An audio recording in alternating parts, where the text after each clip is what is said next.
I'm that wackadoodle mixed up zany guy who's the host of Talking with Famous People. What adventure! Says the title of this, because I went on quite an adventure today, let me tell you. Perhaps a little bit more of an adventure than I really had in mind, even. I took out the little wilderness car while out on the service roads, and I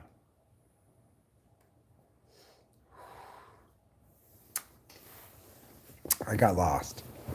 It's true, I got lost. I decided to take a little long cut back, figuring it would segue back to the road, but it never did. I had to do some backtracking, had to do some figuring, etc. Hi, Daniel Berry Sports Highlights. Happy Wednesday to you, too. And you know what, Daniel Berry Sports Highlights? Today I'm giving you, just for being first, a Wonder Point. And it's Wonder Point Wednesday. That means Wonder Point values are doubled. So you get 2 Wonder Points. Congratulations. You earned them.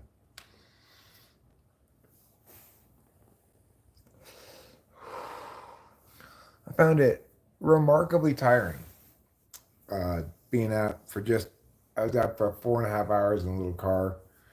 And it was tiring. Mostly because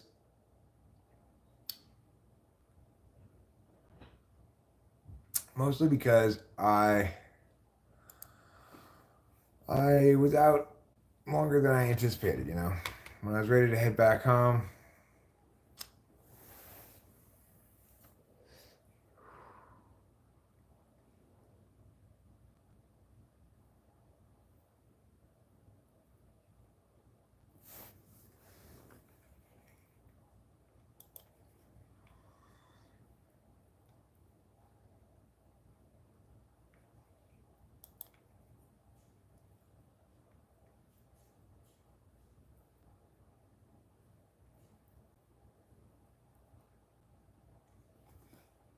got distracted momentarily by a article on the wildly vacillating prices of Bitcoin and Ethereum and such. Okay, what am I doing now? I'm going to bring this up in the big screen so I can see the chat. Sure, I'm watching the A's, but I'll put this in the other tab. I've got a few little tasks I want to do tonight. Yes, we took the buggy out. I took the buggy out, and I got a little lost. I think it's 57,000, I believe. $57,000 for one Bitcoin.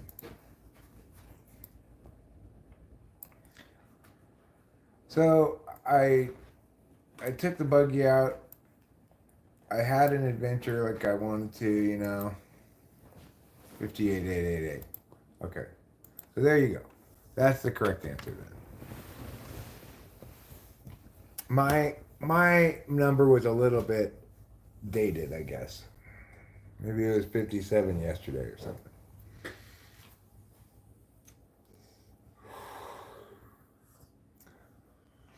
So, I had this odd feeling like I went to work today. By the time I got back home, I was like, oh God. Because once I got lost, I tried this one way and I went down that for a long way before I finally was just like, no, Eric, this is not the right road. I went back up to this 4 road thing and tried a different one. It was also not the right road. Eventually, I had to backtrack way back a long distance, and then I was able to find the right road. That's going to score 2 at least. Yeah. I only scored 1. Well, I'm glad they stopped when they did. Yeah. Come on, Estes. Well, you know what happened with as far as the map goes. Some point out there, um, I lost my glasses, so Oh. so I couldn't read the map I brought with me. I brought glasses with me, but I lost them somewhere out in the wilderness. What I ended up utilizing to get help me get back was actually Google Maps. I finally hit a spot where I was like on the ridge overlooking the valley, and I had a bar. I was able to call Rachel and ask Google Maps how to get back home, but it wanted to cycle me around through the highway. I can't take the little wilderness car on the highway, obviously. So,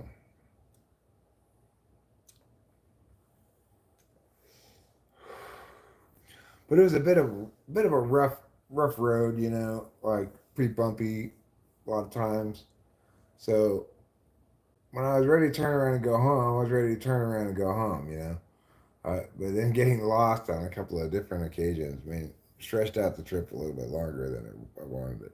It's not street legal, but I can drive it on the roads back around here because they're just little roads that there's not really any cops back here or anything. Yeah, it's too slow for the highway. It only goes 30 miles per hour. Yep, the old I lost my glasses excuse. I I tried looking at the map without my glasses, and it Oh was just my like, god. oh, I cannot read this. Did you eventually find your glasses or they just No, gone? I think they must have fallen off when I got out of Oh. the car at some point. Must have fallen off of my shirt or something because they're just G-O-N-E gone. I still have two pairs of glasses. Okay, that's good. Got this pair and this pair here. But the pair I actually liked best was the ones I lost.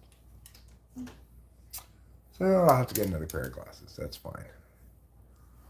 After I lost my glasses, then the dog ate my homework. So I've got excellent excuses. I wonder if a dog ever does eat someone's homework. And then what do they do? Do they just make up some other excuse because no one's going to believe that the dog ate their homework? Yeah. I have to just make up something else.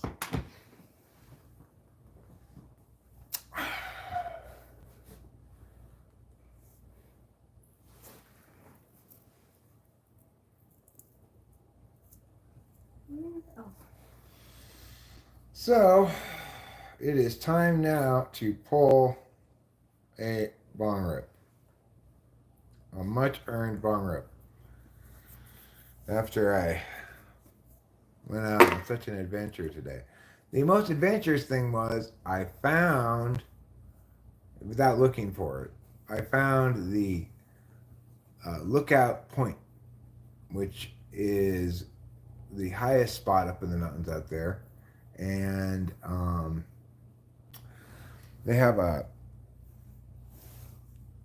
Where did. What? How? What?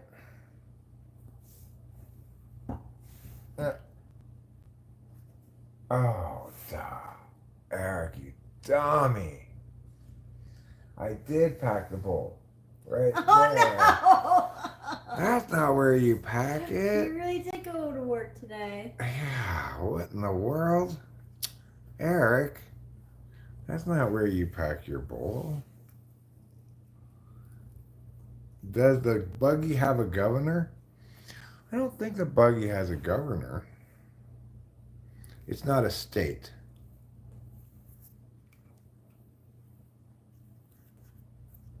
The state of Little Wilderness Car. So when you got up and you saw my note, I take it? Yeah. It took me a little while to guess what little. Yeah, I LWC was stood like, for? oh. I was like, is that stand for the other casino that he goes to? But I was like, that can't be right because that's towards Merced, and Merced traffic is like just insane, so we wouldn't. Yeah. LWC stands for Little Wilderness Car. Yeah, and then I got it. I was like, oh, little wilderness car. That's Mm-hmm. good. I was like, good. I was good. I was very happy to see that you went out. I'm sorry that we were like on different schedules.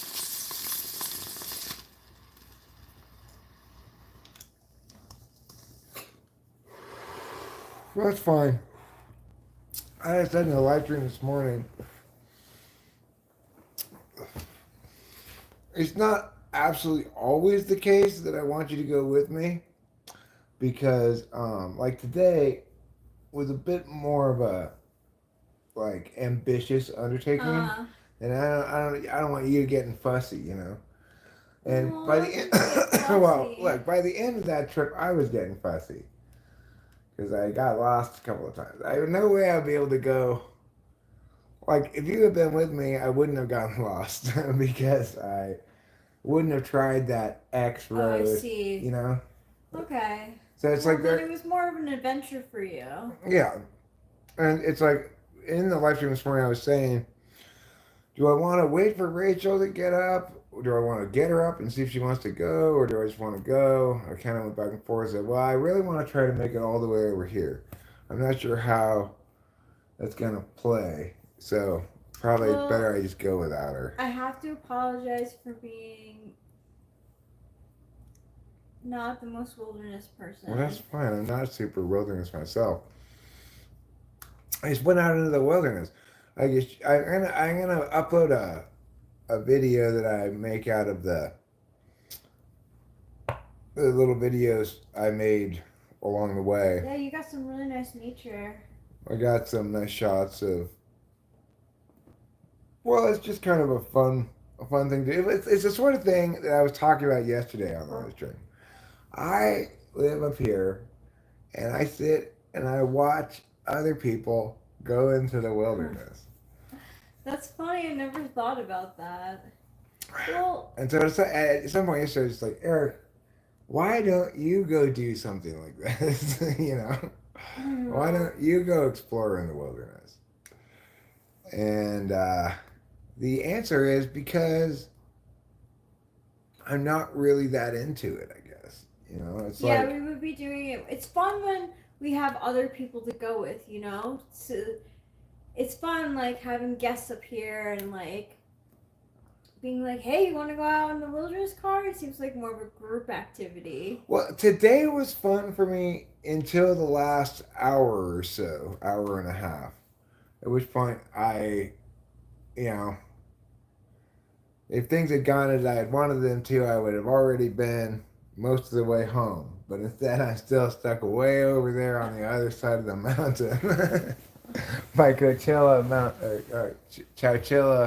Mountain Cutoff Road, which you know we pass.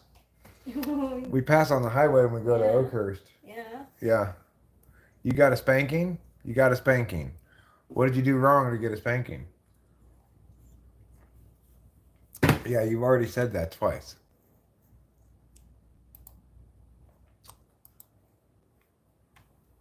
I did not wear any disguise. I did have an adventure in the little wilderness car. And I found the lookout tower where they look for fires. It's at 7,000 feet. Keep in mind, our house is only at like 4,000 feet, 4,100 feet, something like that. So, accordingly, uh, I had to have quite a bit of elevation gain.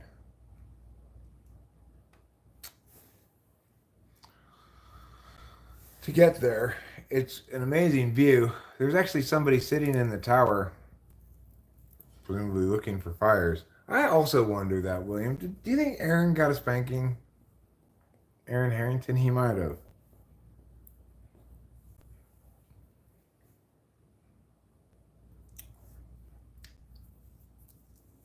That's got to be a interesting job, you know. He had driven the guy who was staying up there in this tower. Maybe there was more than one person. I don't know, but they had driven. Yeah, I waved at the person sitting in the tower. It's it's really like a house with windows on all sides. Aaron is spelled Aaron. No, Arron, not Erin.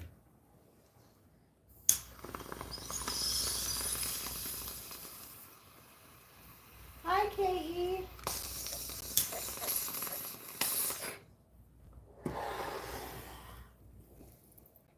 And he is somebody who's in the chat. Hope you're happy and healthy. Rachel 2, hello. Mm, It's AA wrong. yeah, AA Ron. Well, but it's not AA wrong because this person spells it ARRON. Oh, you're right. This This is, is just a different way of spelling it. they're just Aaron with 2 R's and 1 A. Anissa? Hi, Anissa. How's it going? So I do feel like kind of rejuvenated from having gone out on that adventure, even though it took a lot out of me. Because even though we have the Mule Ranch Edition Deluxe Edition, which has the fancier suspension, even with the amazing suspension on our little wilderness car, it's still quite bumpy. And I do get a little car sick when it gets, too much bumping and jostling for too long. I saw a boba shop last week who sells brown sugar boba and calls it Sugar Daddy. Uh-oh. Home run. Oh. Is there anyone else on base? No. Just Mr. Lindor hit his solo home run. Well, what I'm hoping for the A's is to just win every series. We're watching the Oakland Athletics, our team of choice, playing against the New York Metropolitans, and at I don't think they call it this anymore, but I'm going to call it this: Flushing Meadows. No, they call it that. They still do call it that. You're right. Wow. Flushing Meadows is actually a really nice area of Queens. Well, that's where the Mets play. Is at Flushing Meadows. Yep, it is. It is. And I think King of Queens, that show. Or is that also in I Flushing think it was in Meadows? Flushing Meadows, yeah. But I'm not sure. Don't take me. Hey, William. I'm willing to bet there are not a lot of meadows where the Mets are at, but Oh no. probably there's buildings and streets and stuff. But probably at one point a long time ago, it was meadows. I got my 5 seconds under the spotlight. Now I will disappear mysteriously. Oh. Take care, Ke. Good seeing you. Nice seeing you too. Yes, we are related by marriage. Yeah. She's my woman wife, and I'm her man husband. Yes, you are my man husband. What? Oh, Williams, hello. Was it too loud? It was No. all caps, but I think it's okay. You got my attention, which is good. Oh, it's 2 a.m. You better get some sleep, girl. Yeah. Our Yeah, girl girl, does gotta gotta sleep. Yeah. We understand. It was good seeing you. I'm excited to hear Gabby's very important question. How many ways can you arrange 6 digits in a line such that there are 2 types of digits and 3 of each?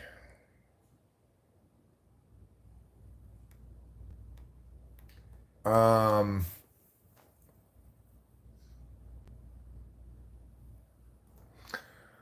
I mean, I'd have to do. So basically, it's saying how many different ways can you arrange 1, 2, and 3? It's just doubled up. So I'm gonna say, 1, 2, 3, 1, 3, 2, 2, 1, 3.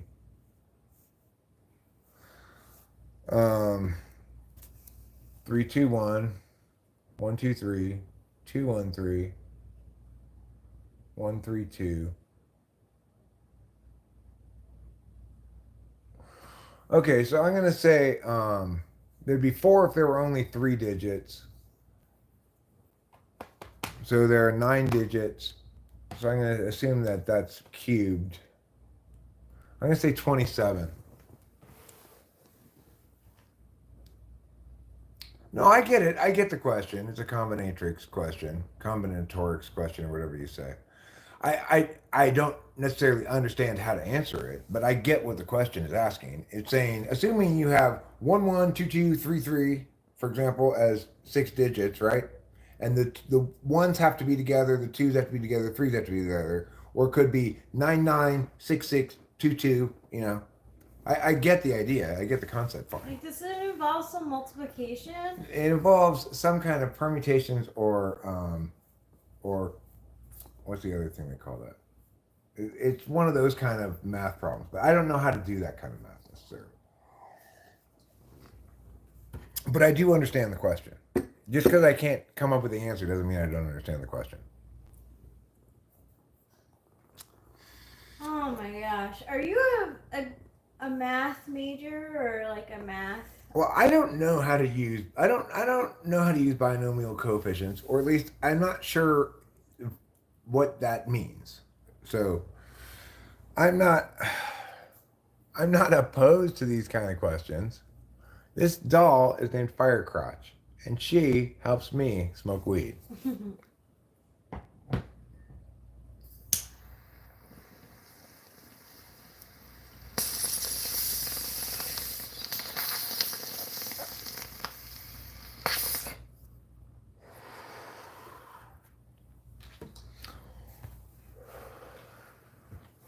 Think I could go a week without smoking weed? I mean, I could,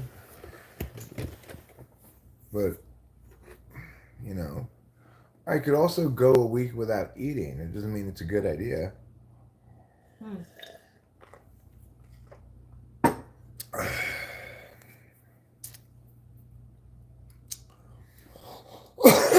Did you think that was insightful? It was. Thank you. I was checking to see if that was in fact about what I said. It was. You were looking at No, I didn't. Sometimes I answer you while I'm looking at a phone. Mean Bird says food is to live, weed isn't. Speak for yourself, Mean Bird. What are my hobbies?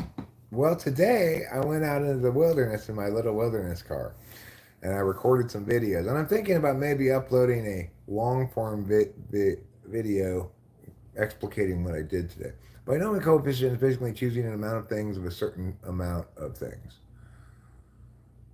So, like a number of dozens? Yeah, like Is that what you mean by that? like there's 400 balls and you balls. There's 400 like balls in a bag and you choose 10. Well, what he said there is choosing an amount of things of a certain amount of things would be saying something like, I choose 7 dozen. Okay. Okay, so it is like that. All right, so let's choose 2 out of the 10 digits, right? So you've got 112211 is your 6-digit number, right? I'm not as opposed to this as everybody else is. Okay, because the thing is, I'm not unwilling to have Gabby teach me something, but I don't think currently that Gabby's a very good teacher.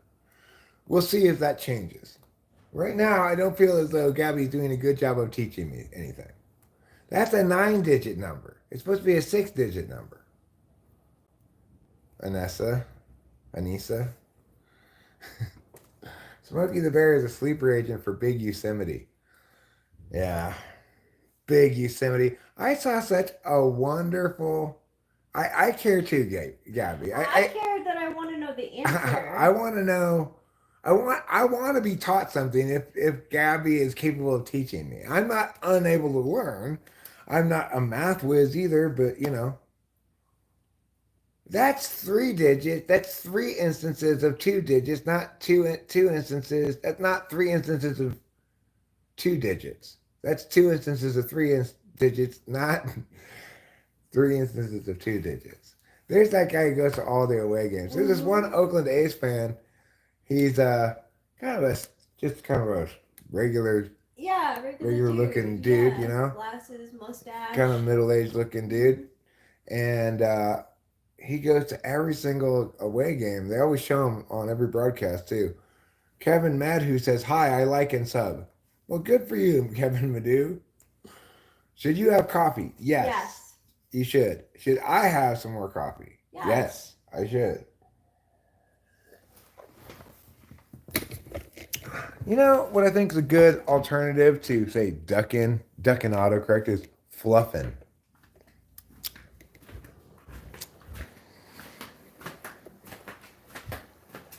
Good teachers can teach complicated concepts to even very young people. I was a debate coach. I take a lot of pride in the fact that not only was I winning at middle school, high school level, but I, more impressively, I dominated at elementary level. Because that's the hardest to do, you know. You gotta teach fifth graders the same topic you're teaching the middle schoolers. You know, they're pretty young and it's pretty complicated stuff. But I am a very good teacher. I wasn't always, but I became one over time. It's very much a distinct skill set from doing things. And that notion that those who can do and those who can't teach is ridiculous because teaching is a form of doing something.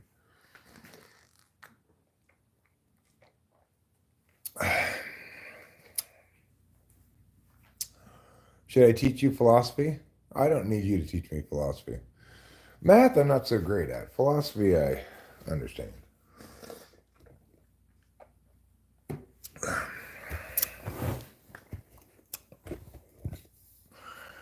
I was thinking as I was driving in the little wilderness car about people on Naked and Afraid. Some of them saying, like, I don't ever want to be the expert. I want to be the one who's always learning, blah, blah, blah. What I know about absurdism? This banana. Anyway.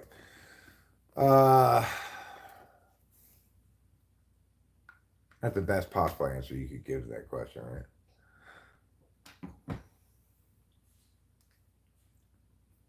I was thinking about that notion as I was driving around a little wilderness car because I'm certainly no expert at the wilderness. But what I mused as I was driving Hello Brazil was that I don't have to be the expert, but when I am, I hate it when non experts think they are.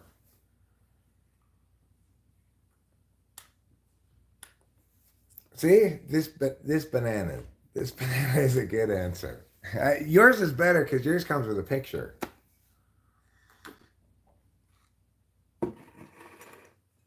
Well, you're right. That's not absurdism.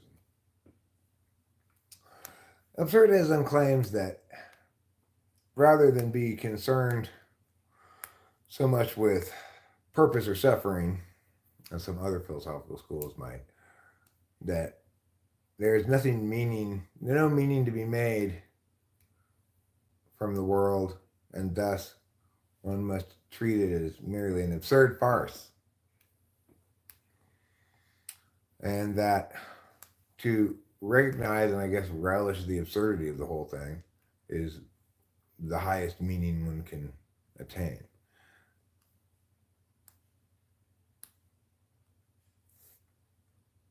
Okay, yeah, I know what a factorial is.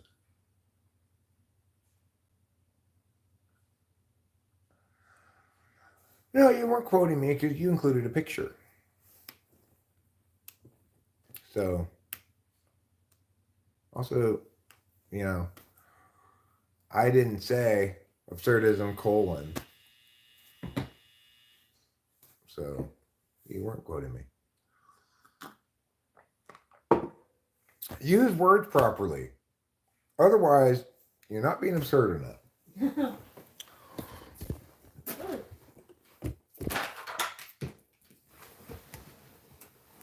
What's up, Pops? Says Riff Raff.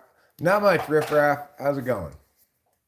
Brewpack says, I look like your ass. You have the most handsome ass anyone has ever seen. Wow. You must be very proud of your ass. Hi, Playing with Fire. It is you again. Riff Raff. You don't seem like riffraff. You seem like the hoity-toity. Is that the opposite of the riffraff? Is the hoity-toity? Maybe. Yeah. The hoy-toy. Is that a word? Oh, we got man on second and third, but 2 outs. Galoff, come on. Bam. Problem is, we got right now n choose k, aka the binomial coefficient of n over k. Okay, I got you. Okay, I'm following. So that's how you have to solve it with factorials like that and factorial n over factorial k, where n is what? One of the numbers that you choose. Or n is. No, n is the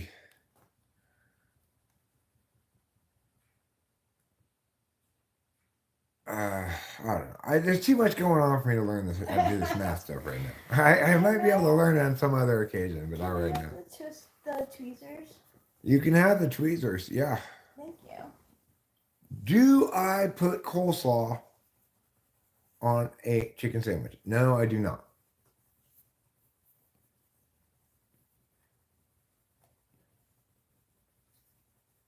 Okay, the universe is absurd, but you have to revolt by living in a way that actively sustains the delusion that it's not. Is that what you're saying? You're in trouble with the police again.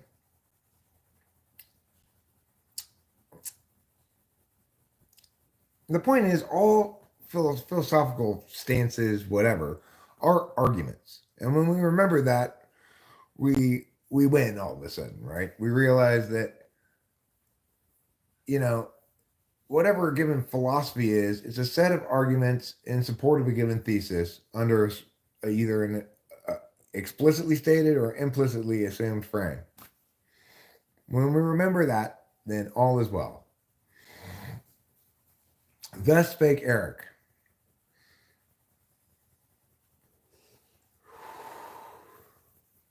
So, for example, what you're saying there is this philosophy is a call to action of some sort, right?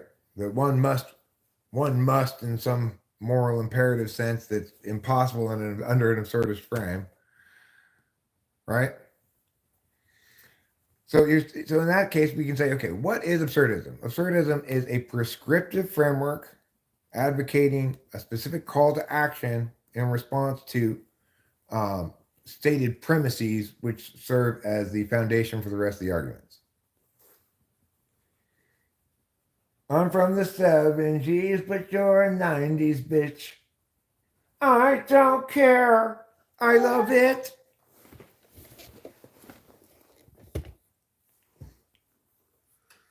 It's more important to know what you're doing with your arguments than to know which arguments are correct. If you know what you're doing with your arguments, then you're already ahead of the game. Good night, Gabby. Sleep well. You sleep with your binomial coefficients and your muggity meows. I feel so strongly this way as well. Why is it that every time we get a woman politician, she's just absolutely fucking horrible? Like Hillary Clinton, horrible woman that nobody would ever want to vote for. Kamala Harris, horrible woman that nobody would ever want to vote for. You know, well, they're very, like, they know how to work the system. Freaking ESTJs, yeah. Horrible. Like, their whole goal is to get to presidency, even if they don't. You know what I mean? Like, I would take an ENTJ over an ESTJ for. Tell Zarathustra he can spank my dick. Wait, you guys know MBTI? Yes, Yeah, we do. We do. In fact, I am the world's foremost expert on the subject. Yeah. That's not misogynistic. They're just really fucking bad. I know, right? Yeah. It's like I'm perfectly willing and happy to vote for a woman. I've got no problem with that. Just give me a decent woman to vote for. I know. I really like. So like when I first heard, at least when I first heard that she was gonna run, I was like, oh, maybe I am gonna vote. But then, like, you told me about her being a prosecutor, and then someone else informed me that she put a lot of people who dealt with weed in jail. I was like, how the hell can I vote for her? You can't. And if you doesn't see any videos of her, she's creepy as fuck. Really? Yeah. I haven't seen anything. They're keeping her away from the media. Really? Yeah, it's like I was reading it. We don't watch Fox News here at home, but it was on at the Sportsman's Cafe yesterday. Yeah, I was reading in the background what the tagline for the segment was, and it was saying like, "Still no word on when she's gonna give an interview" or something like that. Oh man. You're an INFP. Yeah, I'm an ENTP. This is an INFJ wife of mine here, Rachel, and. If you're really into MBTI, I am actually kind of surprised that you've not encountered us before. Yeah. I've been doing MBTI stuff for like 10 years straight, and I've got a ton of typing sessions online and a lot of informational videos about cognitive functions and everything. She's a hypocrite. Yeah, she's anti-polar. See, that's a problem.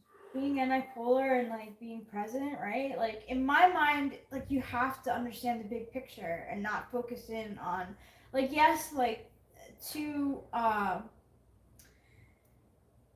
get the machine running of the government, you have to understand the details.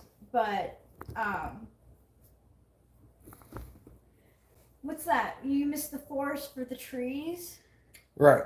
and like you need to know the big picture when it comes to running a country. I'm not worried about her policy regarding cannabis. I just think she has absolutely no character, you know?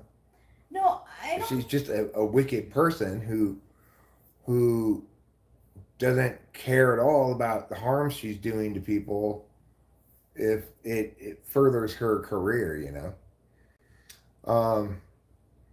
Yeah, well, I mean, look, I'm just saying, I'm actually a little surprised that you've not encountered us before, but I'm not trying to, I'm not trying to say like, how come you don't know about me? I just am genuinely a little surprised because I've done so many YouTube stuffs on MBTI, but I haven't in a while, you know. Yeah, ENTPs can be a little reckless. Well, I mean, you can't trust this person's policy on anything, right? We know she's a hypocrite. We know she's a former prosecutor who's chosen to, for example, threaten with various overchargings in order to compel people to take plea bargains instead of affording them the jury trial they well and duly deserve. She has a history of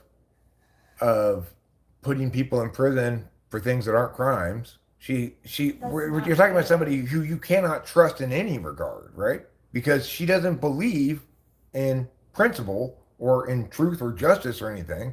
So what her policies are, you have no idea. It doesn't matter what she says, you can't trust her. That's not good. You know, I don't like Trump at all, but Trump at least attempted to do exactly what he said he would, right? I don't trust this bitch further than I can throw her. Not one speck. Not an evil woman like that. You can't say, oh, this evil person who has a history of evil doing is a good choice because you agree with their policy prescriptions. Her policy prescriptions, the only thing I've seen regarding her policy prescriptions is her position on abortion, which is not relevant as the executive. She cannot overturn the ruling of the Supreme Court on the matter.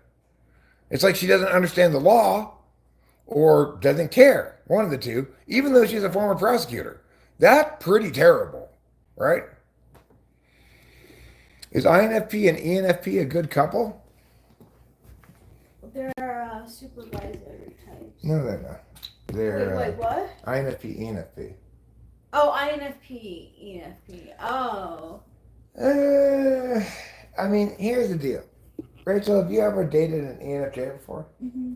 Was that Billy? Yeah. Okay. So you talk about how that was, and then I'll talk about when I almost sort of dated an INFP woman. Okay. So, for me, dating as an INFJ, dating an ENFJ, we were able to have like really good conversations. Like the conversations didn't end. In fact, it was like we finally met people who had the same sort of interests and wanted to talk about the same sort of things. But it wasn't perfect.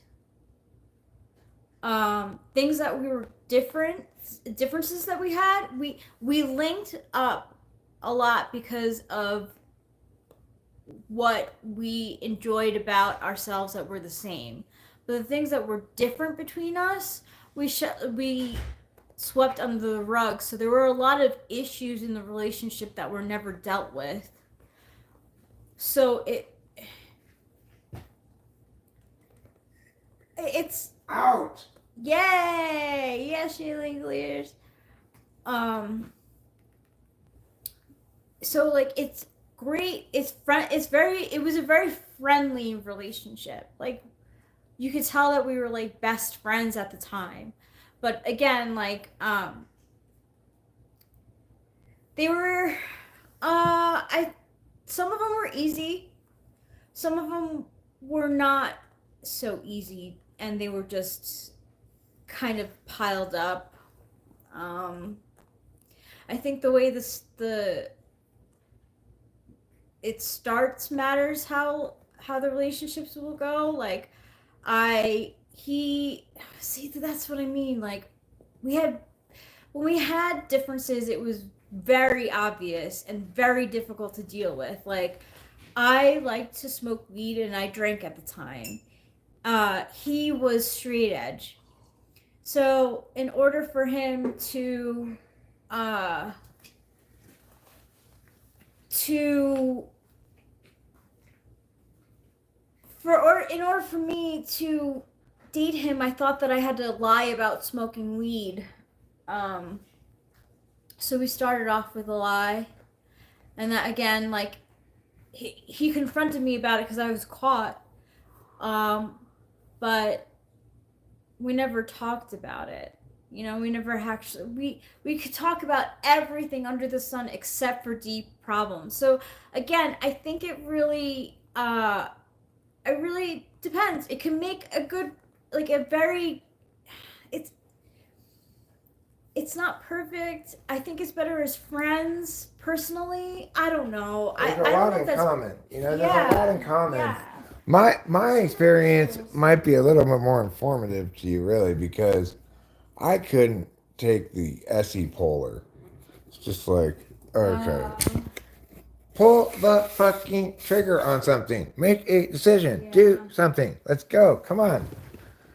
I just couldn't take it. I couldn't take the SE polar.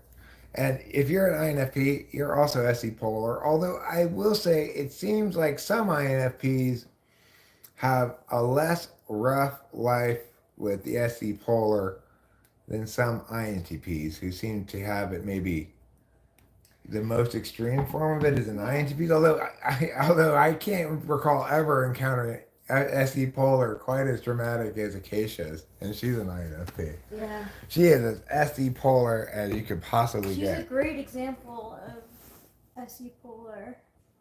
Really. I think SI polar probably bothered me. Because even though I'm so weak in it,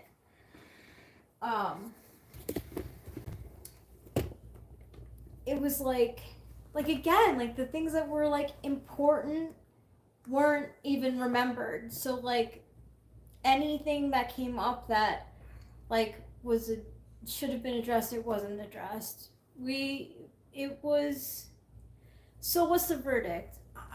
I think it could work. I mean, the thing is, I'm very hesitant to say nix a relationship exactly. just At because all. of MBTI. Yeah, me First too. of all, I don't even know if either of the two of you have either of you two typed correctly. Right. Yeah. You can't base it on. So, who cares, Boba Fett? Don't. Yeah, I agree with Winston's mom. Look, I don't like Kamala Harris. Okay? That's obvious. I don't like her. But there's no reason to call her a whore or whatever. Or a slut or whatever you called her. It just like you just turn everybody off of you and what you're saying. So just knock it off. Be pleasant. Be less just venomous. I don't like her because I don't like prosecutors primarily, right? I despise prosecutors. I think they're the least moral people in the country. I would not vote for one.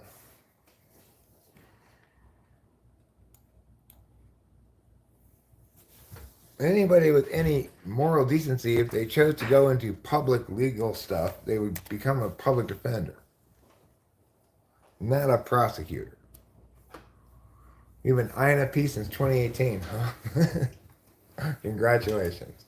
Okay, I believe you. I mean, I'm not saying I don't believe you, but I'm just saying the verdict on it is, in my opinion, it works well but has a limited shelf life because ultimately the values conflict in important ways. So, like, Rachel's FE is complementary to my third slot absolute value FE. And her NI validates on my fifth slot absolute value NI.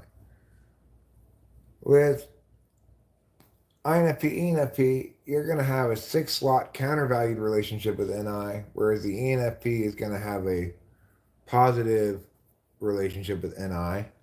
And so, you know, the ENFP is likely to be like, INFP, you are NEing too much at the wrong time. And the INFP is likely to say to the ENFP, you are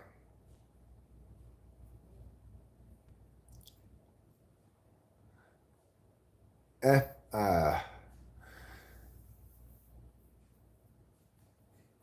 you are FIing too much at the wrong time, I guess, or FEing too much at the wrong time.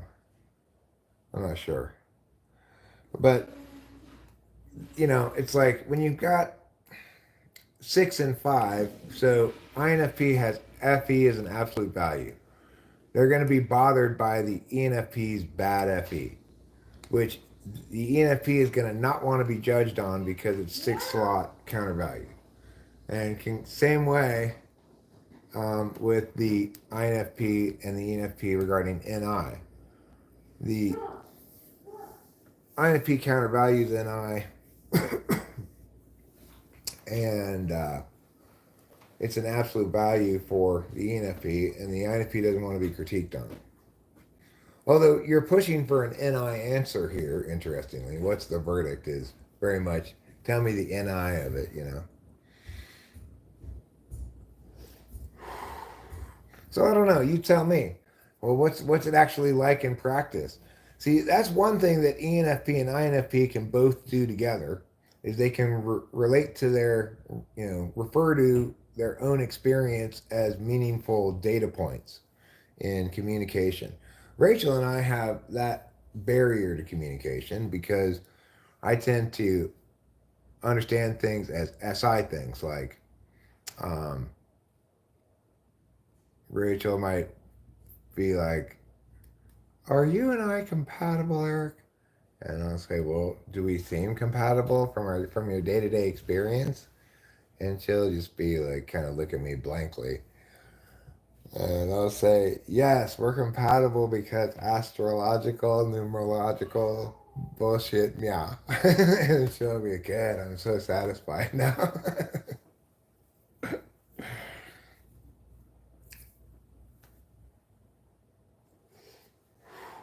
So, you know, like Ruben's an ENFJ, to the best of my knowledge, and Acacia's indisputably an INFP. And what do I think about that pair of people? Well, I don't think those two types go together well as a relationship. But I don't think those two specific people are in a bad relationship at all. So it just goes to show you, you wouldn't want to, only some things you should go frame down from. There's a fly in here, and this fly must die. I'm going to try to burn it with this fire. ENFPs are dumb. True? No, Boba Fett. They're not dumb. They're differently smart. Okay? They're just differently smart. You need to respect everyone as being very smart, no matter how dumb they are. Okay, Boba Fett? Just deal with it.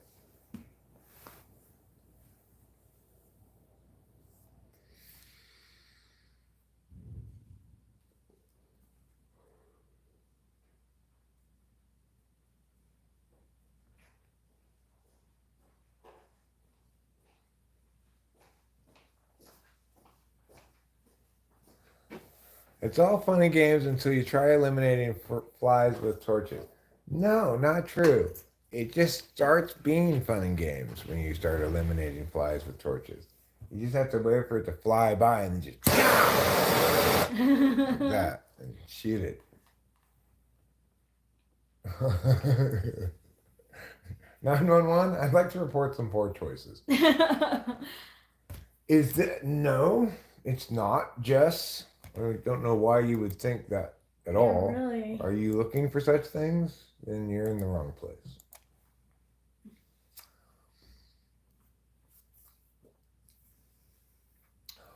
But fortunately, I've given you a good 10 minutes to think about yourself. Maybe how you would like to make some different choices. Sin's Arcade, that that would be how that 911 call would go.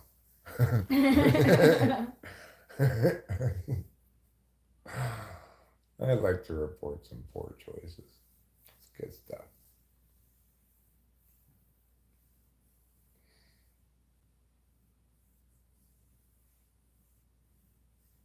Everyone makes poor choices. Not everyone handles the consequences of those poor choices. Well, I feel pretty safe actually trying to shoot a fly with my torch. I've done it plenty of times before. I've never burned down any houses. Yusuf Ashraf. Come on now. Yeah, exactly. Come on now. Come on now. Your mom looks just mostly like a silverback gorilla. I wouldn't say it's identical. We got people coming in, doing a poor job of attempting to troll. We've got the. I never burnt down any houses that I lived in, it's true. I did start a couple of fires in houses that I lived in, but I never burnt any of them down. That's good. Once in the bathroom, my childhood home, I had a match to light to make the poop smell go away. And I threw it in the trash can, which had like tissues in there or whatever. Didn't think anything, left the bathroom. Came back later and it was whoosh. Ooh. Yeah. Hi, Frosty. Not much is up. Hey, Frosty. A little bit of this and a little bit of that. These are the things that are up. So I'm actually feeling pretty good. Feel pretty like, almost like I did some exercise today, even though I didn't really do any exercise. All right, here's this fly.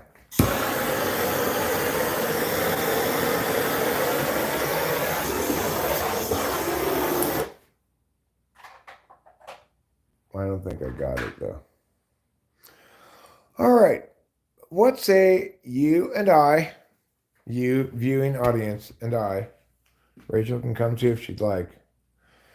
What say we take a walk around the house? Yeah. Let's go. It'll be fun for you, fun for me, fun for everyone we see. I saw a nice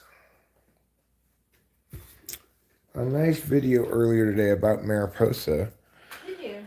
that included less. Really? You have to show it to you. It's a very nice video. Very like professionally made video. So we're gonna take a walk around the house, but one of the things we're gonna do around the back here is we are gonna water the plants, which I have not watered yet today. It has been a little cooler the last couple of days, so uh, they stay moist a little longer. But they're dry now, and it's time to water them.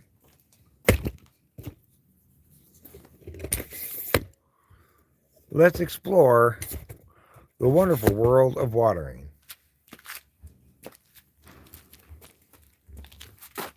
Hi everyone. Who's that sexy lady? Thank you. I think you're so sexy. Thanks, darling. Mm.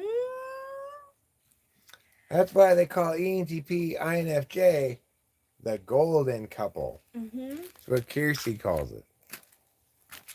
And I believe that Eric is the only ENTP that I've ever met. Like, true ENTP. Well, you've met Isaiah Rude. Oh, that's true. I know. Yeah, Yeah, I know what you mean. Isaiah Rude from She's a real ENTP. yeah, he's a real ENTP. Yeah. Yeah, the only ones that I know are from the but in person, Eric is the only ENTP I know. Thanks, Frosty. I'm a cat mama. And yes, we're a little reckless as per Mia's saying ENTPs are a little reckless. It's not untrue, but 53-year-old ENTP is less reckless than younger ENTP by a large amount.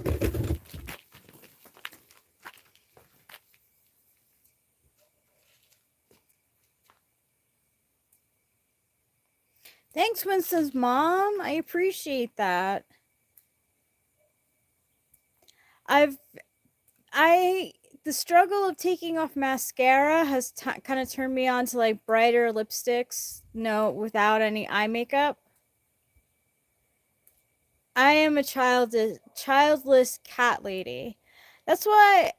Thanks, big dog. Um, I You have me though. yeah, I have a baby in Eric.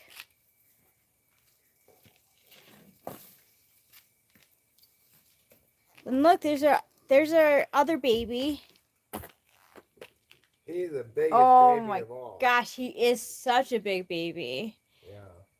Look at that. Look at that little boy. He's so not little, he's so big. And he's so much trouble. You should have kids. Look, I honestly like Okay, that settles it. yeah. Some random person said I should on the internet.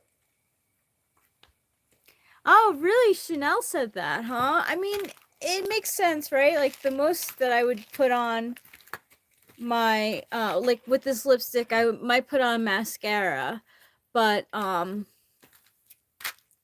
got on a lot of foundation today. oh, dear. Yeah, this is all foundation. With just a hint of blush right here and right here. Wow, you put the blush, not rouge. Today I put on blush. Let's say you put on blush.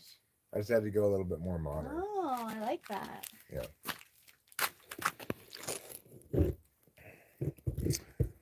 I decided to start using more lead-based mascara. Oh. Yeah.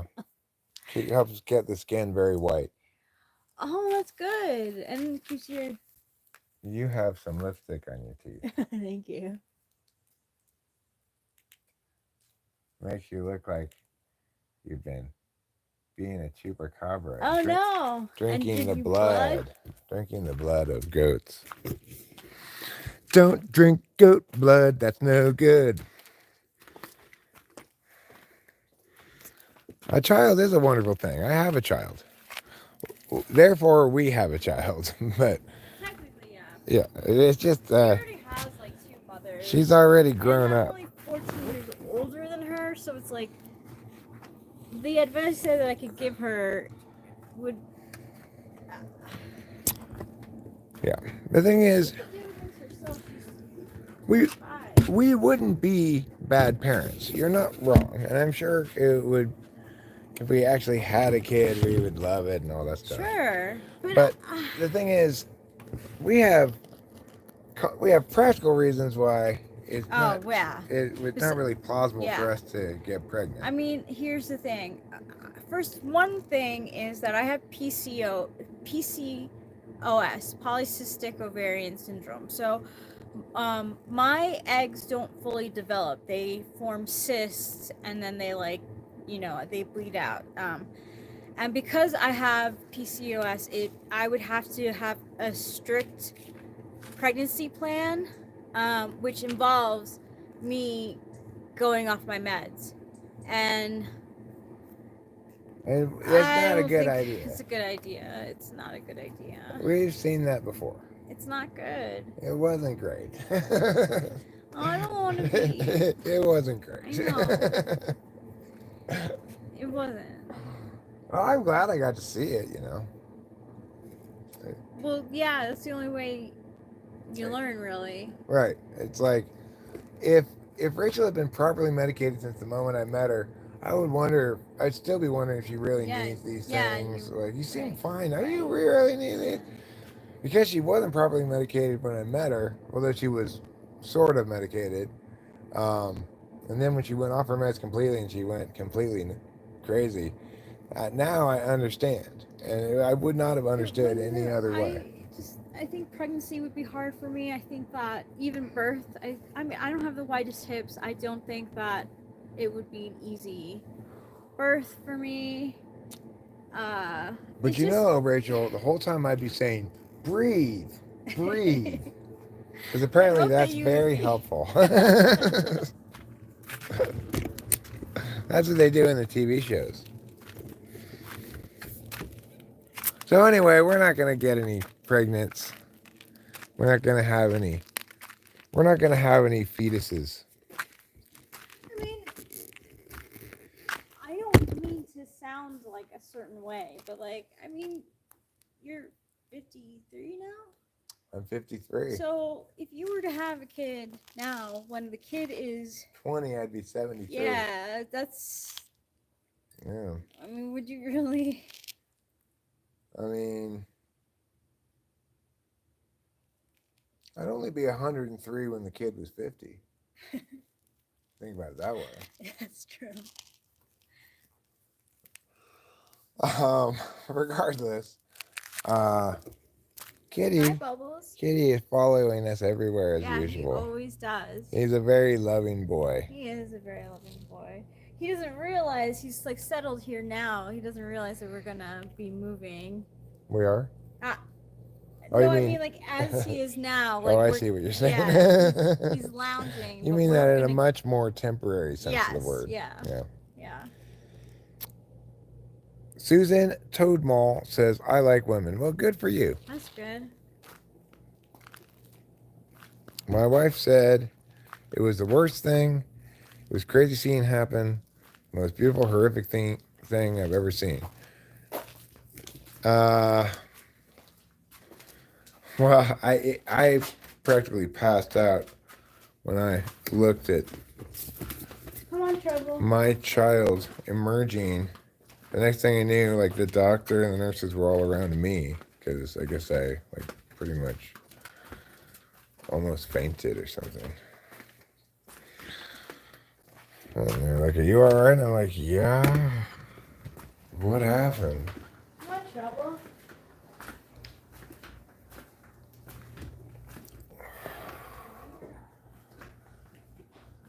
Pick a number between 1 and 10. I pick 5. Hi, Southern California. Hello to you from Central California. I am from Mariposa, New Yosemite. I used to be from Los Angeles, though, so if you're from LA area, I lived there pretty much my whole life.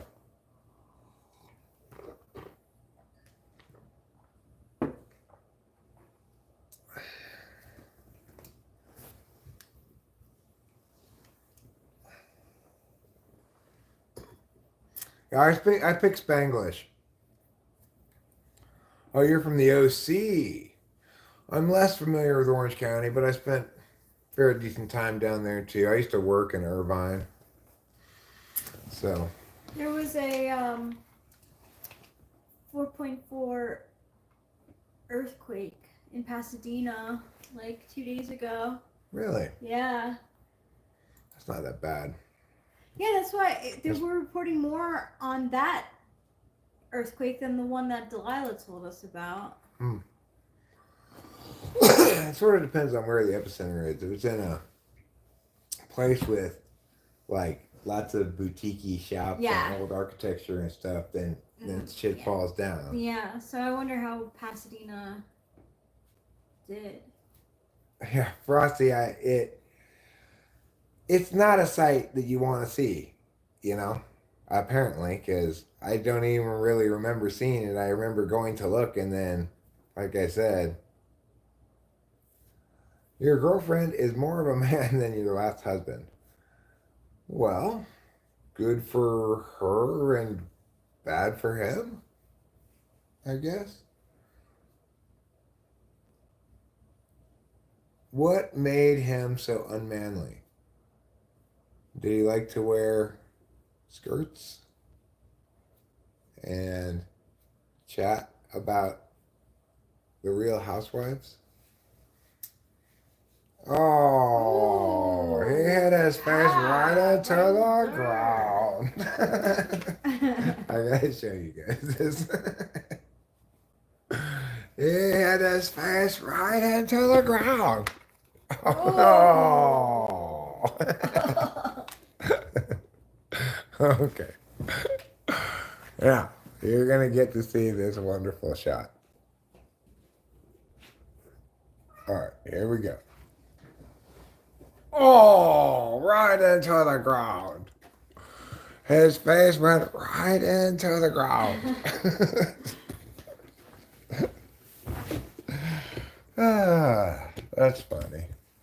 That was one of my favorite moments of the Olympics was when that one lady landed right on her puss.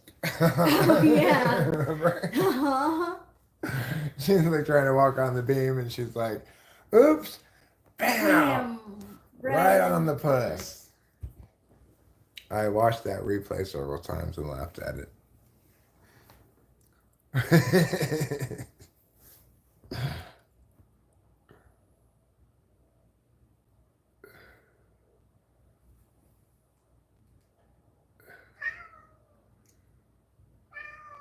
Live streaming fundamentally alters your relationship. It can create shared experiences and connection, but the key question is it strengthening your bond? Is it strengthening my bond with what or whom? Oh, you missed it? You missed the face plant? Oh no! Oh, You gotta see you it. just got to rewind a little bit, Jonathan Earl.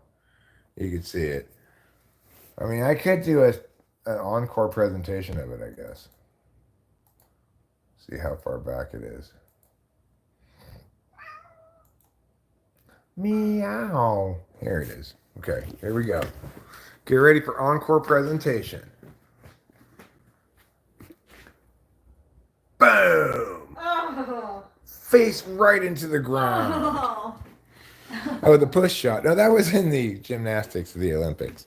I don't have the push shot to show you. Have we seen any movies lately? I saw something movie-ish not that long ago. I saw something. I watched a couple of pretty good movies on Netflix. I started watching this pretty dumb show from 2005 called Prison Break. But the thing that's striking about it is how old the technology from Prison Break from 2005 is compared to today. What exactly is a furry? I think it's somebody who likes to mix their sex with their mascot costumes, basically. Right? Cosplay? No, furries. Oh, furries. I People don't who know. like to have mix together, like wearing like a mascot outfit with sex somehow. I'm not Is sure it like exactly how that works, but how like Japanese anime has like people who have ears and tails and stuff? Like they're half like animal. Do they dress up like that? Like yeah, maybe. I'm not sure exactly. You watched Deadpool and Wolverine IMAX 3D the Saturday after release? I hear it was terrible. yeah, I heard it was terrible too. Yeah. Your old lady and you watched Reservoir Dogs and she didn't like it? I don't really remember Reservoir Dogs. I think I've seen it one time, but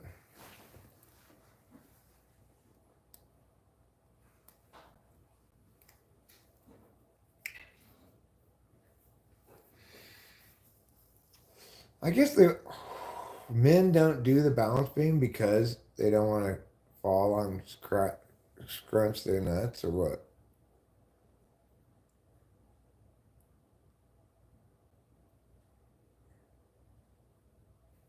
Oh, you heard it was tolerable, the Deadpool movie? Well, maybe you talk to somebody with a high level of tolerance.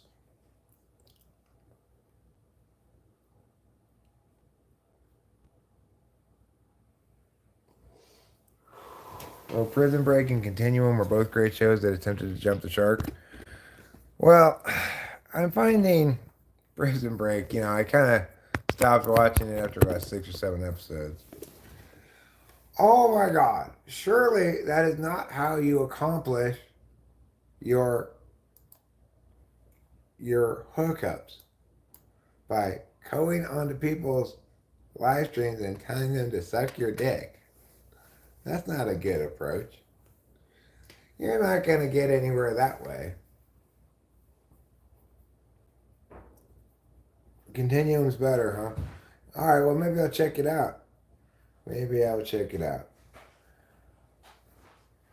Like, there's just so many things that just make me go, oh, come on, in Prison Break. Like, for example, he's got this complicated way to get into the doctor's office that he's going to use to make his escape that's necessary. But then when he uses it as a side trick to save the doctor, when he's walking away, all the inmates can just poke up through the ceiling with broomsticks. I like time travel stuff. I do.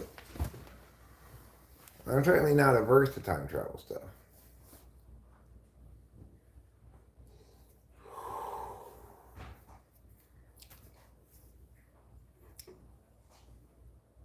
Well, what really sucks for the A's. Although, I mean, like, congratulations to him and everything. But Brent Rooker is on paternity leave. Our best player is out of the lineup today. I don't know how long. Tomorrow, probably. Who knows how long he gets for paternity leave. But, there goes a substantial amount of offense. We are not that deep an offensive team.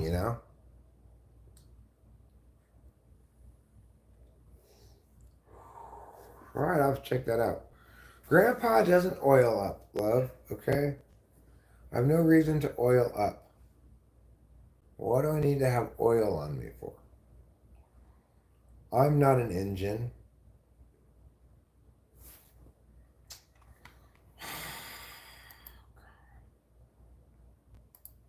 For gosh sakes, Aeropinamia, knock it off.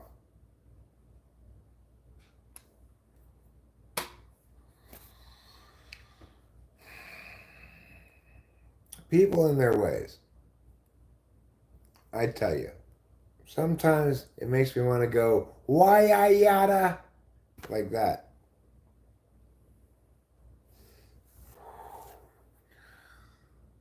Today is Wednesday.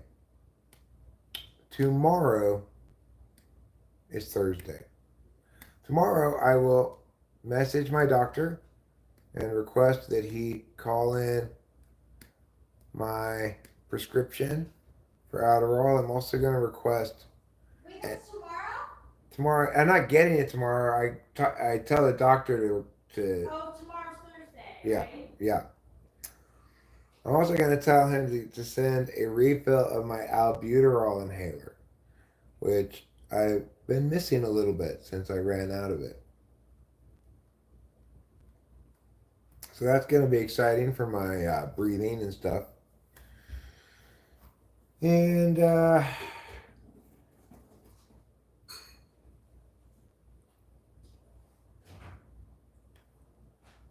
a whole heck of a lot else going on. I feel, I feel like all the way back from my previous bottle of Adderall. Well, no, I mean I ran out about, let's see, more than a week ago. So I've been without it for more than a week now, close to 2 weeks. So, and that's an important part of my process. It's like I'm not sure why, but for whatever reason,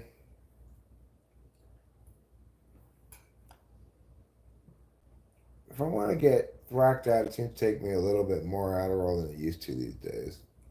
And then I just get worn out by the end of a run. I'm not, as you age, your body can't handle that shit as well as it used to. No.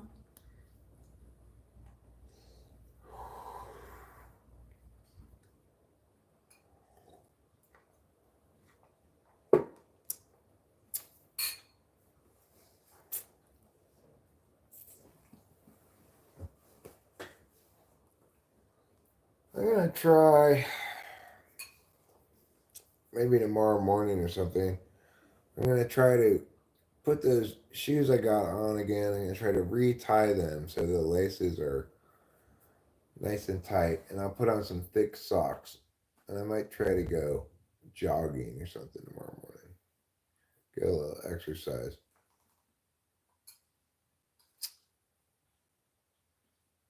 Because it does feel kind of like I got exercise today, even though I went out in a little car. But I really didn't get much exercise. It was just I got a lot of SE, a lot of jostling around and a lot of driving the Going little and car, doing. going and doing. Yeah. That's I'm the proud best of way to that. put it, really. Going and doing. Yeah. How much Addy do I do daily?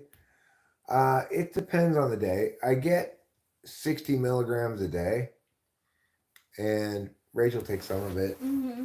and I take more than I'm prescribed, so the whole thing lasts about 2 weeks.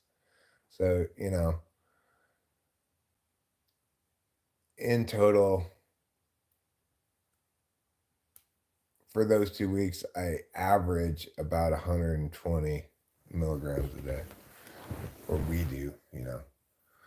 Um, do I smoke cigarettes? No, I don't smoke cigarettes. I do smoke weed. I used to smoke cigarettes. I quit at the end of April. I started vaping, which is not, you know,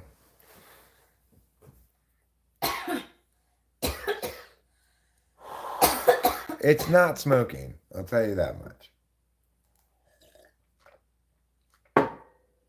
It's so much worse than smoking. Like, by worse, I mean not as pleasing. But I can tell the difference in my lung health. It's definitely better. So, and like I noticed that when I sing, I have better breath control. etc. So I'm glad I quit That's smoking. good. You take 830s a day? Well, you got a fat supply of Addy, dude, lady.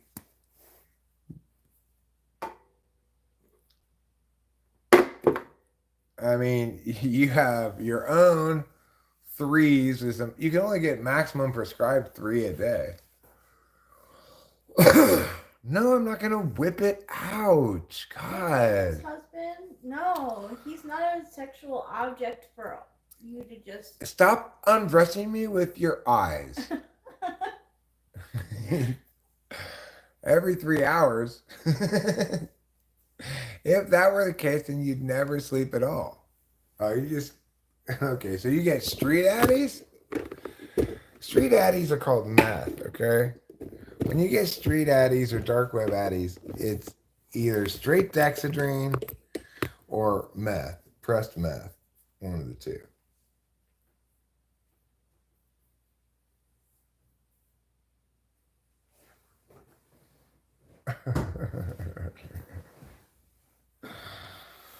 Oh, Dallas Braden, you're a funny guy. Yeah. Stop undressing me with your eyes. Use your teeth. No, don't. Okay? I am full of love. But you know what kind of love? Agape. Okay? Platonic love. Not your lustful sex scenes. I reserve that for my beautiful wife, Rachel. Yeah. I love you. Thank you, darling. I love you too. I love you with my emotional heart.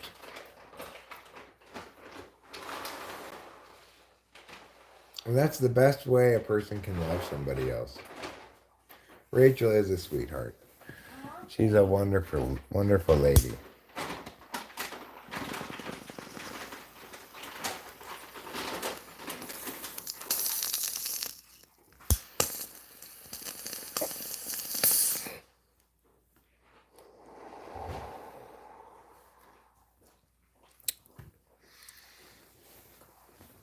I like Rachel and I cannot lie.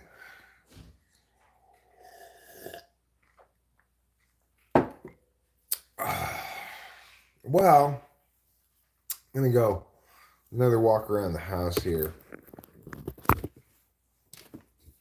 And at some point this evening, I suppose I'll wrap it up. If I want to be a responsible Ron, I'll make a video make a video out of the little videos I made. No, I'll walk around the house without any dog. I don't have a dog. I had a dog earlier in my life, but we have 2 cats. One of them is my wonderful lady kitty, Capillo, and she's a very lovely kitty. And the other of them is my man kitty, Trouble, and he is trouble. But he's a sweetheart too. You know, he's a former stray. He's a little neurotic, a little needy, a little clingy, maybe, and kind of a dick to his sister, but we love him anyway. He's very possessive, you know. He's a bit of a jealous smellus.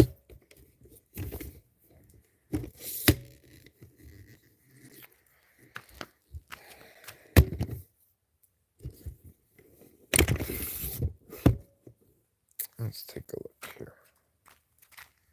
Looking good.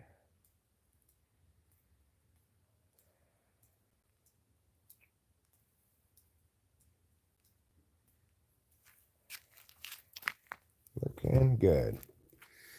All right, let's take a look at this one.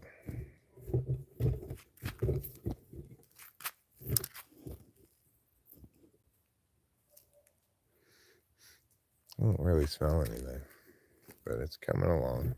It's very yellow and stringy looking.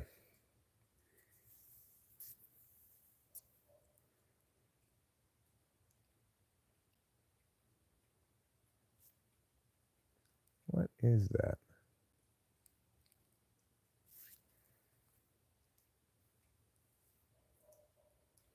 I don't know. I got it. Oh, okay, whatever. I will show you. So let's start over in this end. Hopefully I don't get in trouble.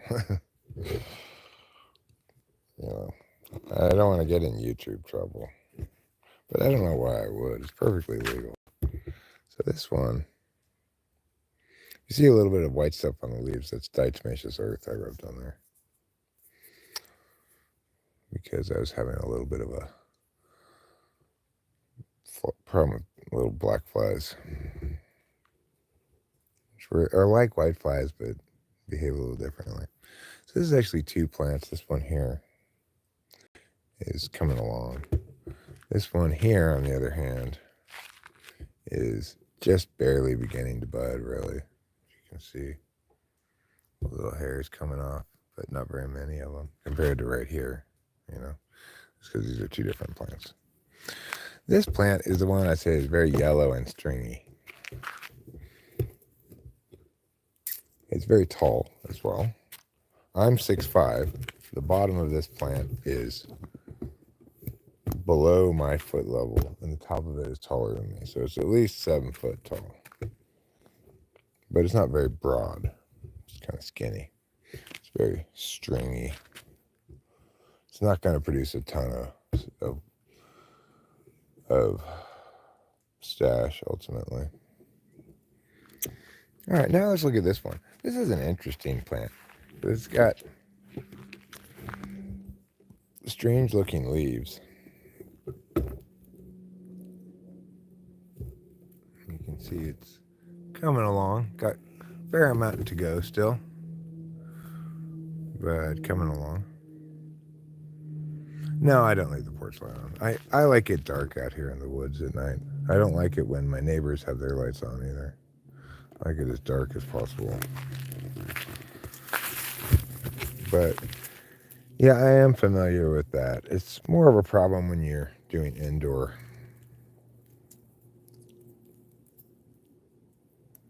You see why I'm saying these leaves are weird, right? Like this is like a 3 leaf. Some of them are even fewer leaves than that to them. But then, you know, up here at the top, you do get the 5 leaf. It's just these two bottom parts are kind of...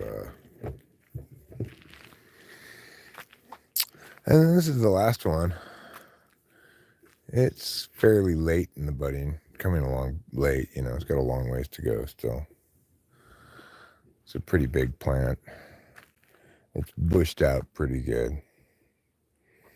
Again, this white stuff is just diatomaceous earth, which is, it's just like a form of clay. It's not like it's toxic or anything. It's not a pesticide per se, although you can use it for pest control.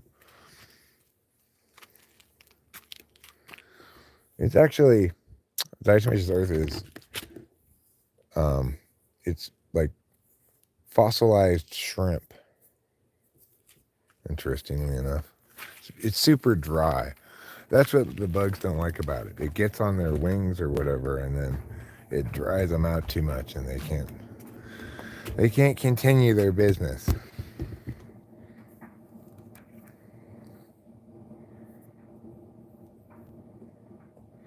Oh, the strains, yeah. So I'm not exactly sure which strain is which, but the strains that were shown there include most of the following. I think, I have no idea really what this is, but this could be Northern Lights. It could be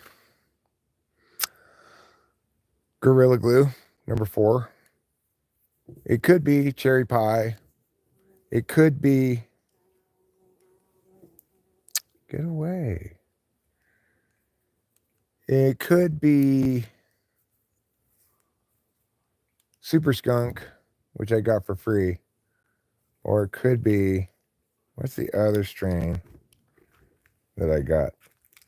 Cherry Pie, Gorilla Glue number 4, Northern Lights, Super Skunk, which I got for free. And what was the other one? I'll think of it. Just to give me a second. I think that one might be cherry pie. It's just my guess. Like this might be Gorilla Glue, that might be cherry pie. Um,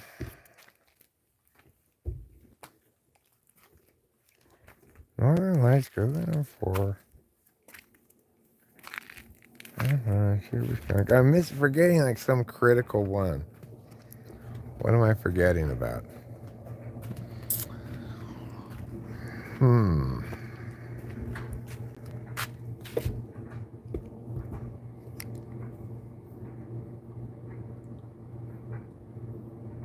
Oh, why am I forgetting? Well, I could go look at my seeds and see again what they said on them. All right, let's go look and see. I have to remember, and I'm failing to remember right now.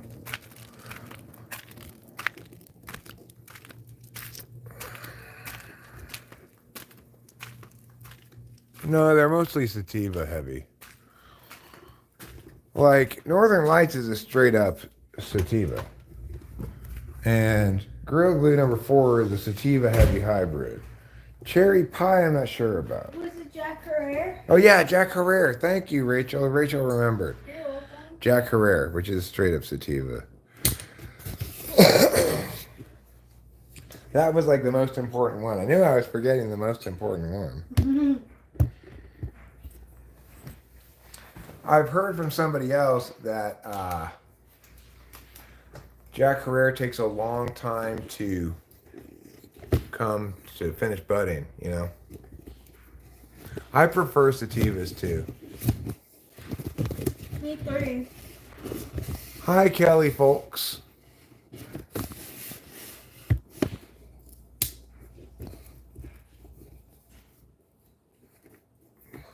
Thanks, Winston's mom. Ingest diatomaceous earth? Why would you ingest it? But I wanted to stress that I didn't put anything on the plant that I wouldn't want, you know, that I'd be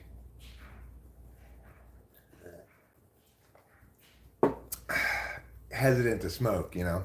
I'm not worried if a little bit of diatomaceous earth gets into a little bit of a bud or something. I'm not worried about that being toxic. So, but anyway, I didn't put any on the buds. I just put it on the leaves, on a few of the leaves, and it was either effective or coincided with the bugs going away. I'm not sure which. The bugs seem to be gone. Yeah, I know. I really do wonder if it was diatomaceous earth or it's just like end of the season for. Yeah, hard to say. Yeah. So hopefully the Jack comes out as pure Jack. You know, I love Jack. That's Me the too. best. It's just the best. It is the best. That vinyl tubing smell, I mean, so good. Well, the thing is, Jack Herrera doesn't have that so much. It's the one sativa that has its own unique taste. It doesn't have most sativas you get now have that vinyl tubing thing going on. This Guavanade that I'm smoking right now has this vinyl tubing thing, where it tastes like vinyl tubing smells. Like if you take out new vinyl tubing for an aquarium, it smells a certain way. Well, that's how modern good sativas taste. But not Jack. Jack tastes like Jack. It's got its special taste. Whenever we get it, and we smoke it, Really? I get like a bell ringer from it. It's highly bell ringerish, and you can count on it to get you high. Usually, I find that it's potent in getting me high. Well, I did have a little bit of bug problem earlier in the season, random. We had a little bit of basically white flies, but they were black flies. And it wasn't.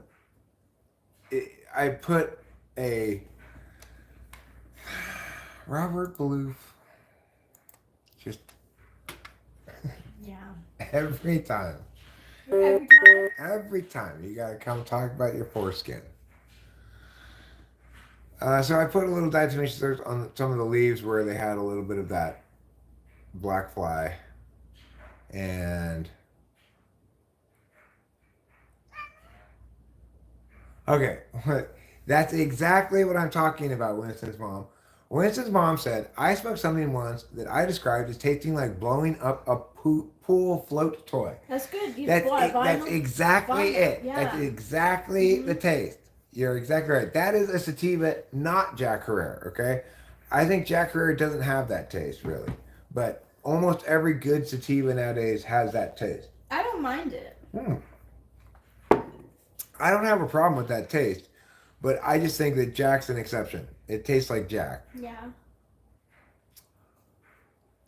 Was it in gummy form, Winston's mom? Is it still only gummies allowed in Tennessee? Well, she said she smoked it. Yeah. Um, so the thing is, that is a better description than I've been using for all these years of the vinyl tubing smell. I should say that. It tastes like blowing up a pool float toy. It's the perfect description of it. Oh, cool, Winston's mom.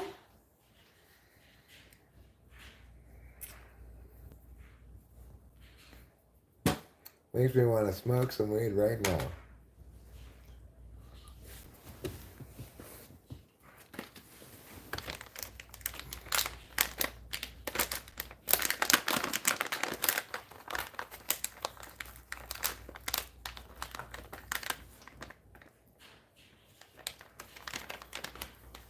So this guavanade, this has, which is like guava lemonade, you know. This has that pool float toy taste to it, very much. You prefer indica for the higher CBD content? Um, you know what is one of the, you know, coolest, weird, counterintuitive drug combination things you can do is eat a bunch of edibles and then take a benzo. And then it's like the edibles, they don't get you high exactly, but they still make you like feel all sleepy and good. So it's it's like better for sleeping than It is very good for sleeping. if you combine those two things, you're gonna sleep a lot better than either of them by themselves. The benzo by itself doesn't actually make me sleep very much. It's crazy. Our chemistry is different. It because like Klonopin is one of the reasons why I sleep, and and Prozac doesn't do anything for you. Except I forgot I had even taken it that one time I took one, remember? Yeah. Until later on I took mushrooms and they were weird and I was like, what's so Oh. weird about this mushroom That's trip? right. Yeah, because you're taking the Prozac.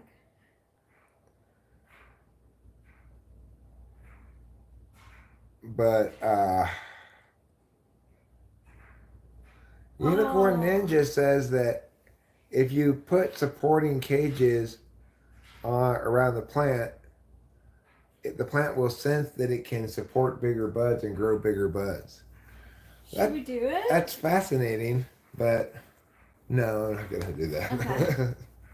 I'll just let it do its thing. I just let it be natural. You know, I don't like to mess with the plants too much. Just water them, give them a little fertilizer every couple of times a season. You know. Someone was saying to make sure the excuse me, make sure the bottom has like 18 to 12 feet inches, like from the ground to the top of it. I don't know. It helps that you get bigger buds. The person said. Hmm. Yeah, I mean, I could trim away the some of the lower little branches. Just let it be. Mm-hmm. Yeah, Yeah. it's they're coming along well. we're gonna get plenty of good weed out of this, and so I don't I, I don't believe in over fiddling with plants. Just leave them alone, let them do their thing, they'll be fine. Just give them plenty of water, they'll be fine. I did top most of those, so, but not all of them.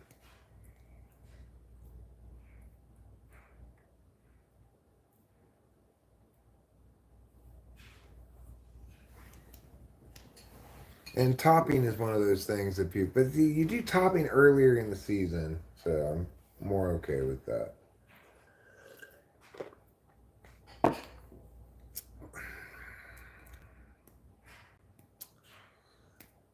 I wonder how the plant, like, how does that help them in nature, though? I guess if they're up against like a tree or something. Well, the A's are going to lose this game. Let's just face it. This game's a lost cause. We're down by 6 runs in the 7th inning. But you know what? Every once in a while, a team comes back from something like this, and today could be the day. Now we're down 8 runs. It's 9-1 in the bottom of the 7th. The A's have 6 outs left to get 8 runs. It seems unlikely. Well, that's fine. If we lose today's game, fine. Because we won yesterday, and if we win tomorrow, then we'll win the series. And that's all we want to do, is win every one of the series for the rest of the season. Now, sure, we're still 13 and a half games back in the AL West, thanks to the streaking Astros. The key word in Astros is ass.